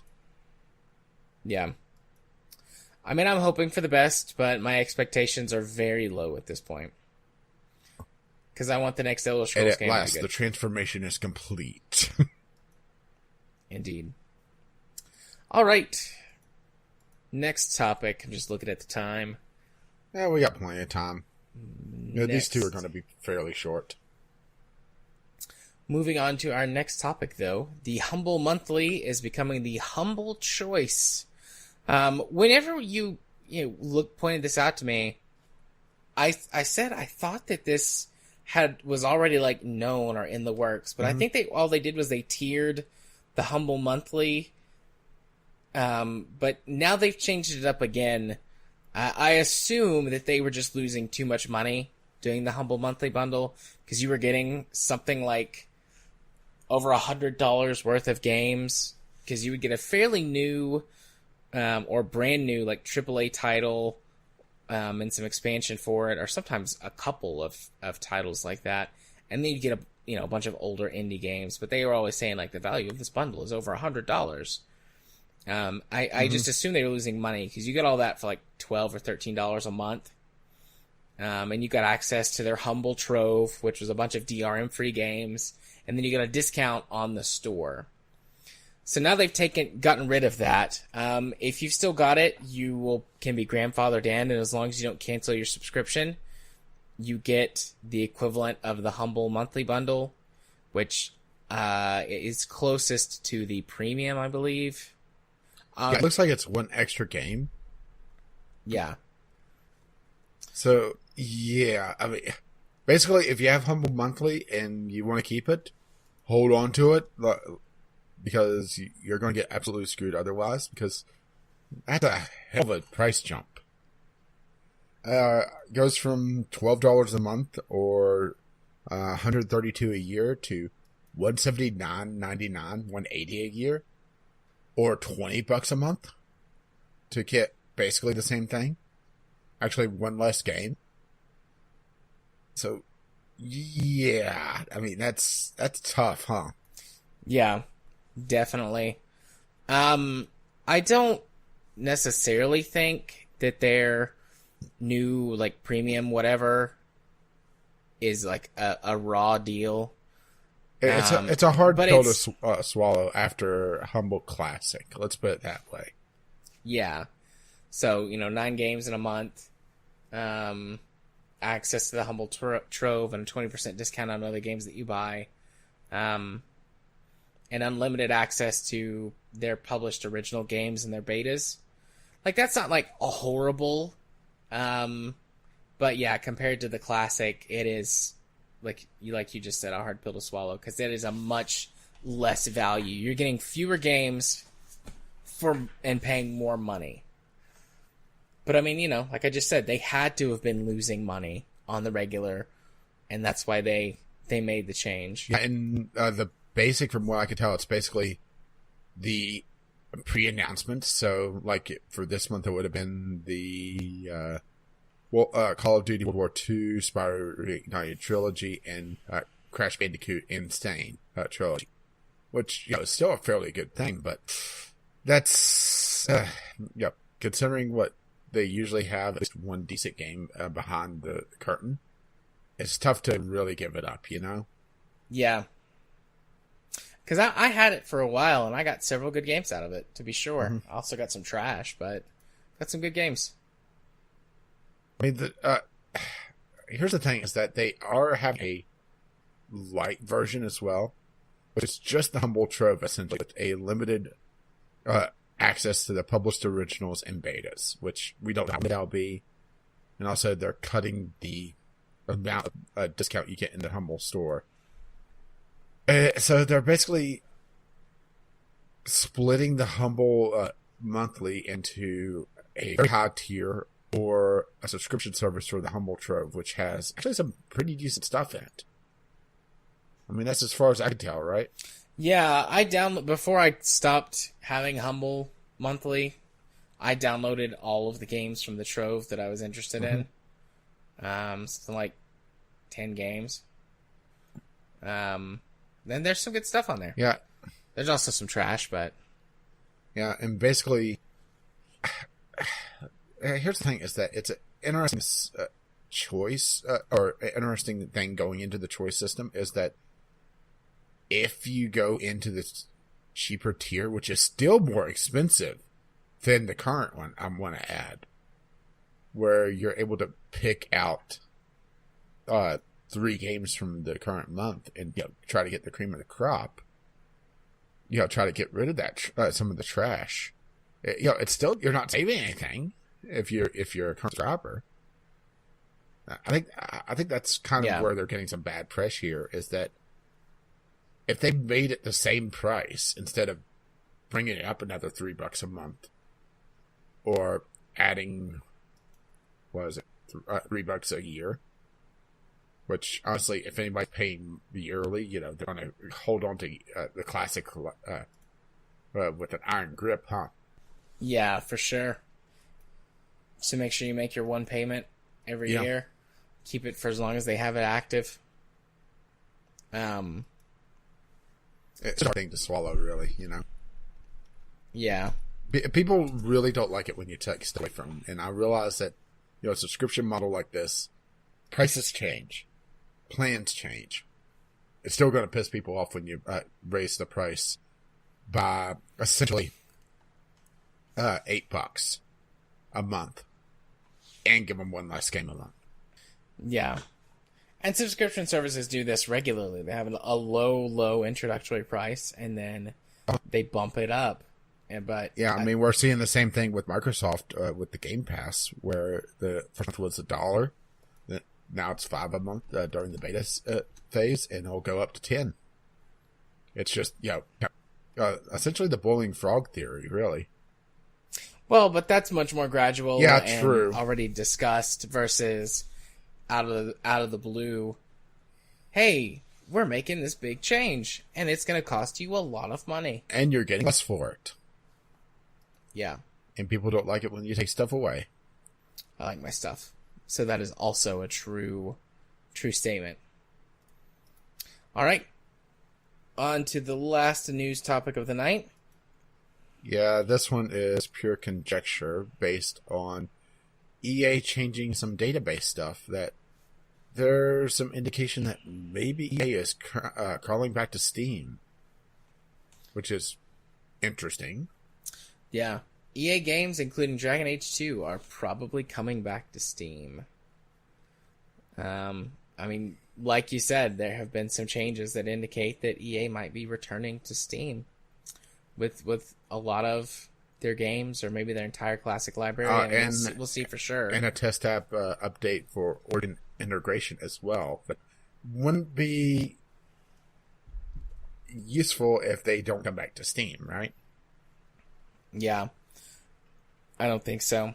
I have a couple of thoughts on this. Number one, EA is probably thinking, Origin has got a fairly low user count compared to Steam. It's losing out to Epic.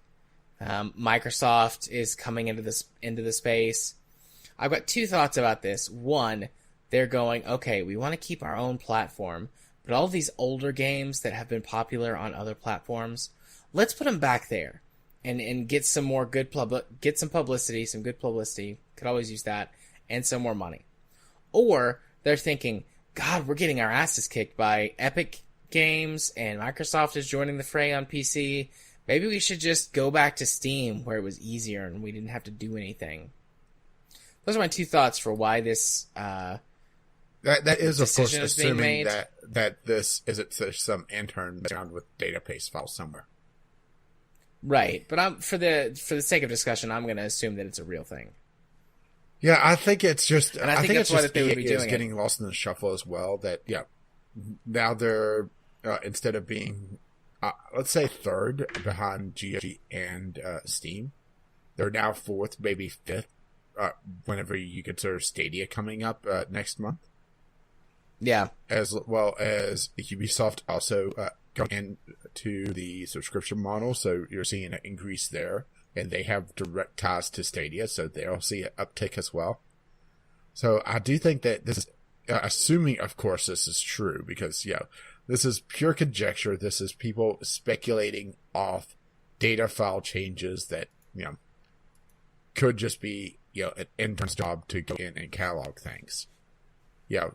One minion in the evil corporation pressed the wrong button, right? Right. But this could be them trying to broaden their sales options again, because the Origin client is still not considered all that great. I mean, to be fair, it's, I still think it's probably about the third best out there after GOG Galaxy and Steam, but, those are two pretty big ones, and, Epic may eventually, decide to check off something on the roadmap. Even though they did go through and erase all the dates, which I find absolutely hilarious. Yeah. So, I do think this may be EA trying to just expand their horizons, and if that's true, if they do, start offering at least some of their older stuff on another platform, it's a good thing, because, it gives more consumer choice, I have trouble seeing a problem with that. It's funny you coming crawling back after, very publicly burning their bridges with Steam, but at the same time, seeing some sort of actual consumer options would be a nice improvement after the absolute, dickery that has been the Epic Game Store. Yeah. I suppose only time will tell for sure what their motivations were and how well it works out, but... Yep. Find out next time on Dragon Ball Z. The longest 5 minutes ever. Alright. Well, that wraps it up for our news topics this week. That means it's time to head on over to Community Corner. Gonna have a quick little discussion about something, and then we have an audio letter from Kyle. But I swear I didn't do it. Just really quickly, I want to mention that this past week we played, for Community Game Night, we played the Cards Against Humanity clone XXYYZZ or something like that. Pretend you're Ziggy or something. We got Jim, the worst person in the community, so there you go, Jim. Go, Jim! He just barely beat me, which I am ashamed. I have shame of that. I was beaten, so I have to reclaim my title of the biggest, blackest dick. Of which, even cannot escape. Right. So, we had a good time. We had some laughs. I laughed so hard that I hurt myself from laughing. My throat hurt. I think part of why my throat hurt at work day was because I laughed so hard. I hurt myself last night. It was a good time. Need to do some updates to the list. All of the dates are screwed up because we wound up taking 2 weeks off.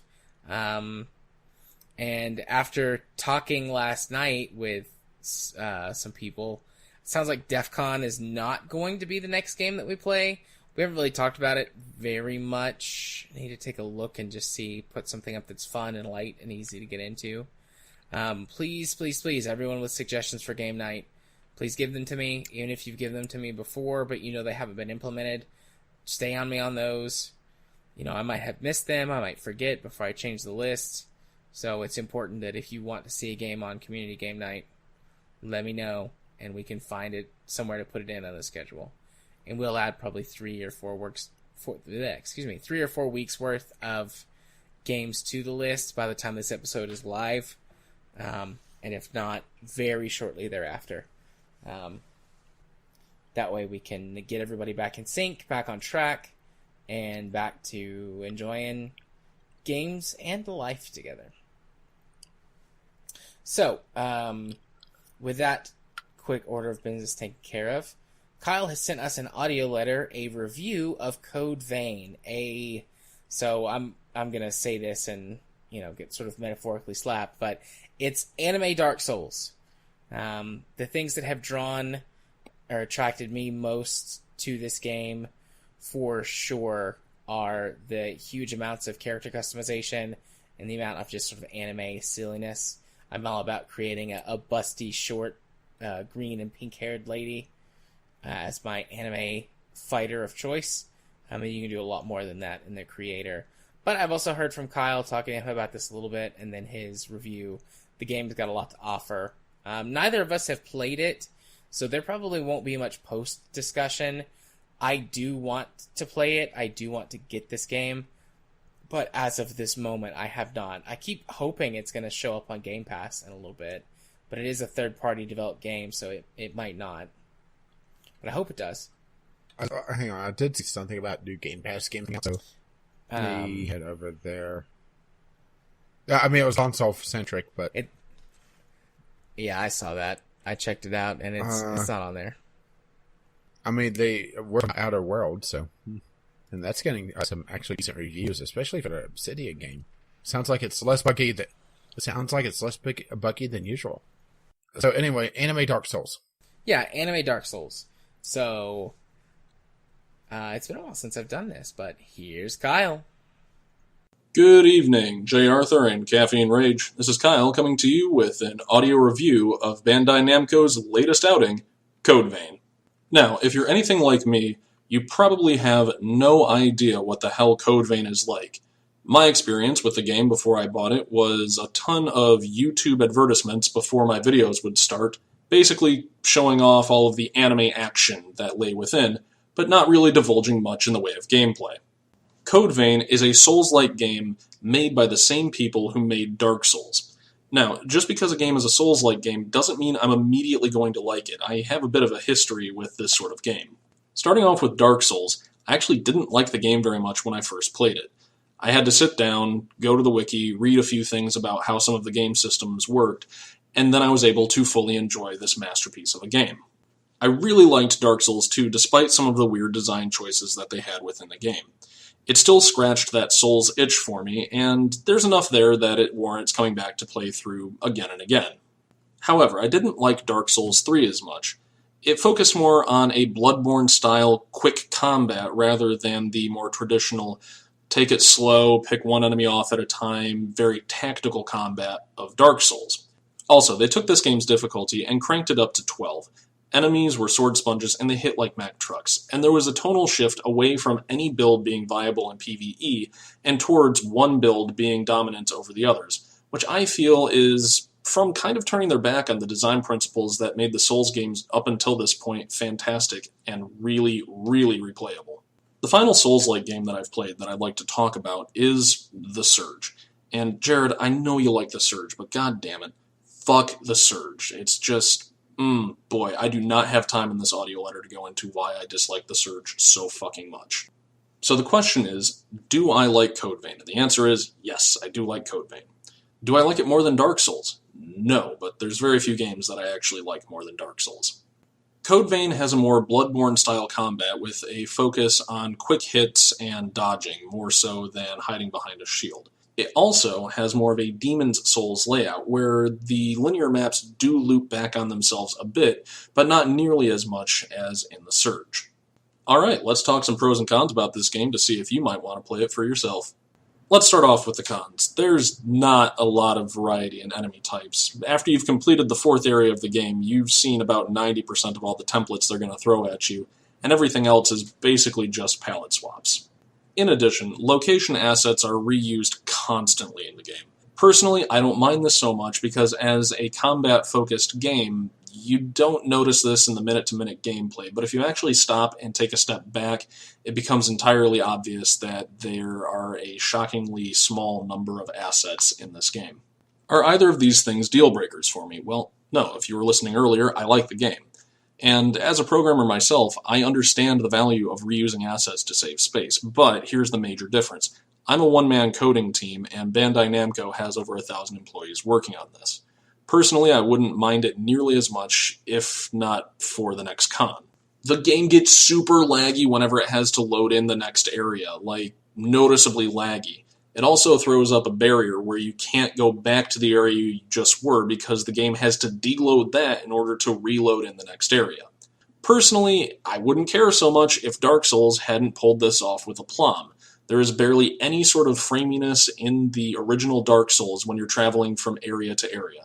Souls 2 had a little bit more of this, but at the same time it wasn't really noticeable. This inherent lagginess upon load makes me ask one of two questions. Either, is the game not optimized to reload the assets that it does reuse, or Are the assets that it's using so similar to each other that I didn't notice that they were different assets?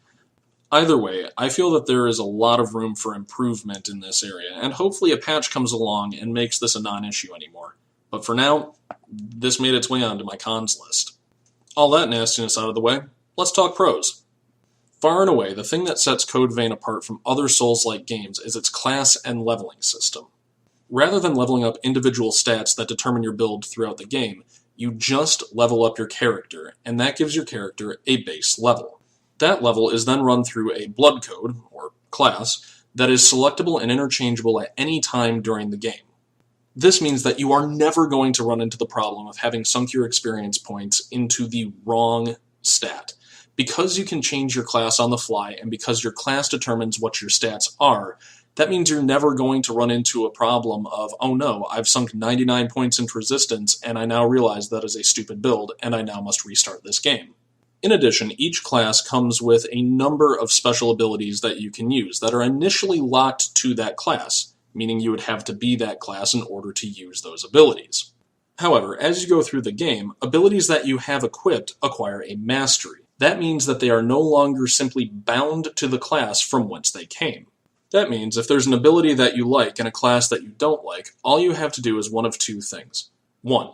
Play as that class for a little bit and have that ability as an active ability. Or 2. You can go to the game's equivalent of bonfires and use in-game items to immediately unlock the mastery for a ridiculously high amount of souls. It's called Haze in this game, but souls. Which brings me neatly to my next pro, the bosses. These bosses are fantastic. They're difficult, some of them have gimmicks that are a lot of fun, but ultimately there's 3 that I'd like to bring up. The first one is called the Insatiable Despot. It is the 3rd boss that you need to fight in the game, and it's probably one of the best examples that I can think of a gimmick fight. Occasionally, throughout the fight, the Insatiable Despot will throw down an AoE attack, which will spawn a crystal. You need to kill that crystal very quickly, otherwise it will spawn a mini-me of the Insatiable Despot, which will harass you in your fight with him. Now, mechanically, the Insatiable Despot is not the greatest in the game. It's pretty straightforward by Code Vein standards. However, this gimmick is what set it apart in my mind. The second boss I want to talk about is the Invading Executioner, known in the community as, well, the Stripper.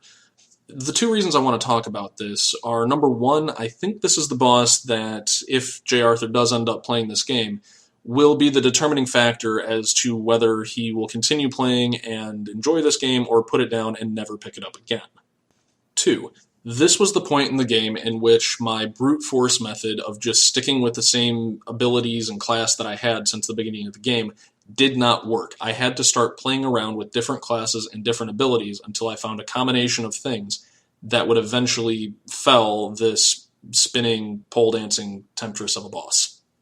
The final boss, or should I say pair of bosses, that I would like to talk about is the Blade Bearer and Cannoneer. That is this game's version of the Ornstein and Smough fight. Personally, I find this fight to be harder than Ornstein and Smough. The reason is the Blade Bearer and Cannoneer so perfectly cover each other's weaknesses. The Cannoneer is an AoE ranged focus boss, while the Blade Bearer has a fast, high DPS sword. This fight gave me more challenge than almost any other fight in the game. But the important part to me is it's not bullshit difficulty. It's not that these 2 are sword sponges and they hit like Mack trucks. They do hit like Mack trucks, but it is an interesting combat encounter, which to me harks back to that original Souls vibe that I've been searching for a few years now. Speaking of Souls vibes, the Dark Souls games generally tell their story through item descriptions, through environmental set pieces, and through the design of their characters. Does Code Vein do this? Nope.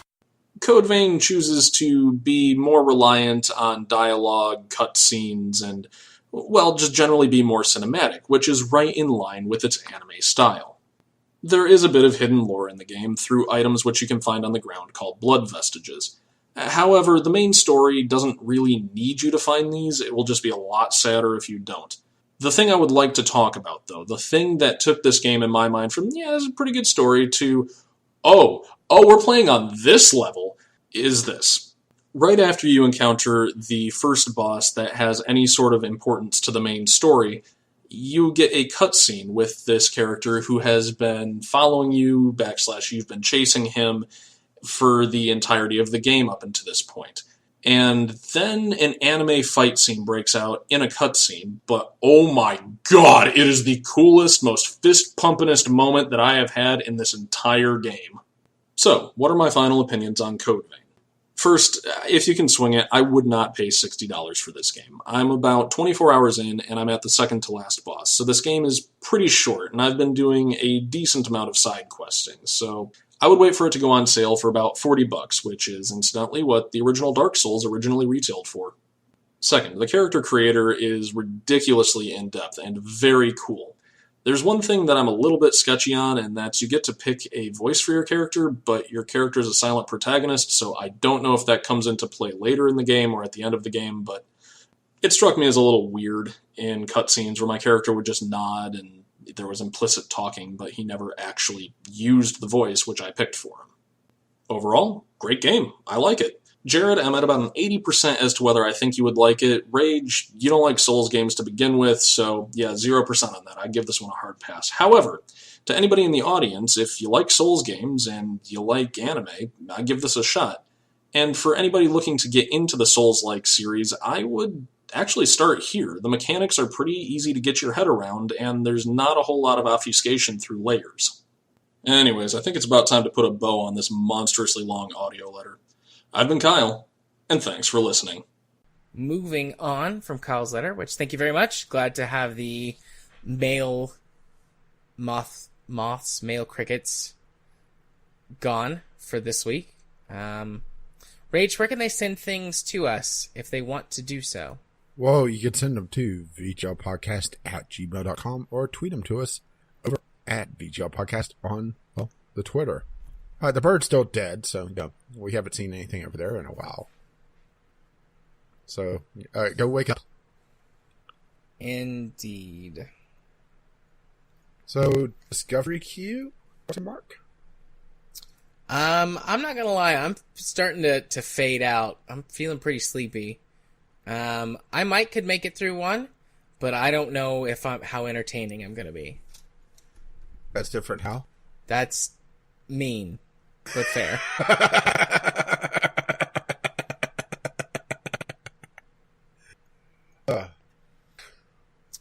So I guess we're in outro then, because yeah. Yes, I would appreciate that tonight. It just kind of hit me all of a sudden. Well, it probably doesn't help that your internet's gone to shit. Which is interesting, because all of my stuff is saying that it's fine, but, obviously that doesn't mean it's true. But I don't know where the problem is. I assume it's somewhere between me and you. Maybe. But I'm showing all green on my end as well. Maybe Discord's having issues. Maybe. Yeah, you should go listen to Craig and see if that has an issue. I will. I hope Craig is fine. Craig is the easiest way to pull Franken content. Actually, I haven't seen Craig light up once today. Isn't Craig supposed to light up when it's recording? Craig is supposed to light up whenever it's recording. I haven't been paying attention. I mean, if that's the case, then, well, we'll deal with it, but... Craig, are you there? Ground control to Major Craig? Usually if there's an issue, it'll pop up and it'll say, I haven't heard you say anything in a while. So they could have changed Craig, or it could just be straight up broken. I haven't gotten a message from Craig that says, we take 2 weeks off and our robotic overlord has died. It's true, there is no God. Because Craig is dead. Craig is dead. Alright, buddy, why don't you hit him with them there socials? Well, I've been Caffeine Rage. I'm on the YouTube's Gaming with Caffeine Rage. You can find me on Twitter. And maybe I'll wake up my little tweeter over at Game with CR. And I'm just going to skip Twitch because I haven't anything there for ages. But you can find me over on Steam, Caffeine Rage as well. And you've been... Gaming Psychologist. You can find me over on the YouTubes by searching for Gaming Psychologist, on Twitter at JMA4707, and on Steam, JArthur4707. And if you want to know exactly what episode of the podcast you're coming from, the password for this week is Free Hong Kong! Free Hong Kong! Free Hong Kong! Yeah, that'll keep 10 cents off of us, huh? And once again, if you wish to contact us, and please Chinese government, we don't want that blood money. And yes, yes, Jared, we do not want the blood money. Stop it. You know me too well. I was going to say something. You can contact us over at vglpodcast@gmail.com with your letters, voicemails, game-related topics, or just tweet us, VGLPodcast. Our lovely, lovely patrons have made this absolute madness possible. Find out more at patreon.com/VGLpodcast. And our lovely patrons have also made our Podbean possible. VGLpodcast.podbean.com, which hosts the show notes, the RSS feed. Links to all our stuff. Well, you can find us on iTunes, Google Play, or your podcatcher of choice. Our intro and outro is On the Ground by MacLeod. You can find his work at incompetech.com. And as always, as his lovely music starts to roll across my voice, well, bye now. See you next time. Bye-bye.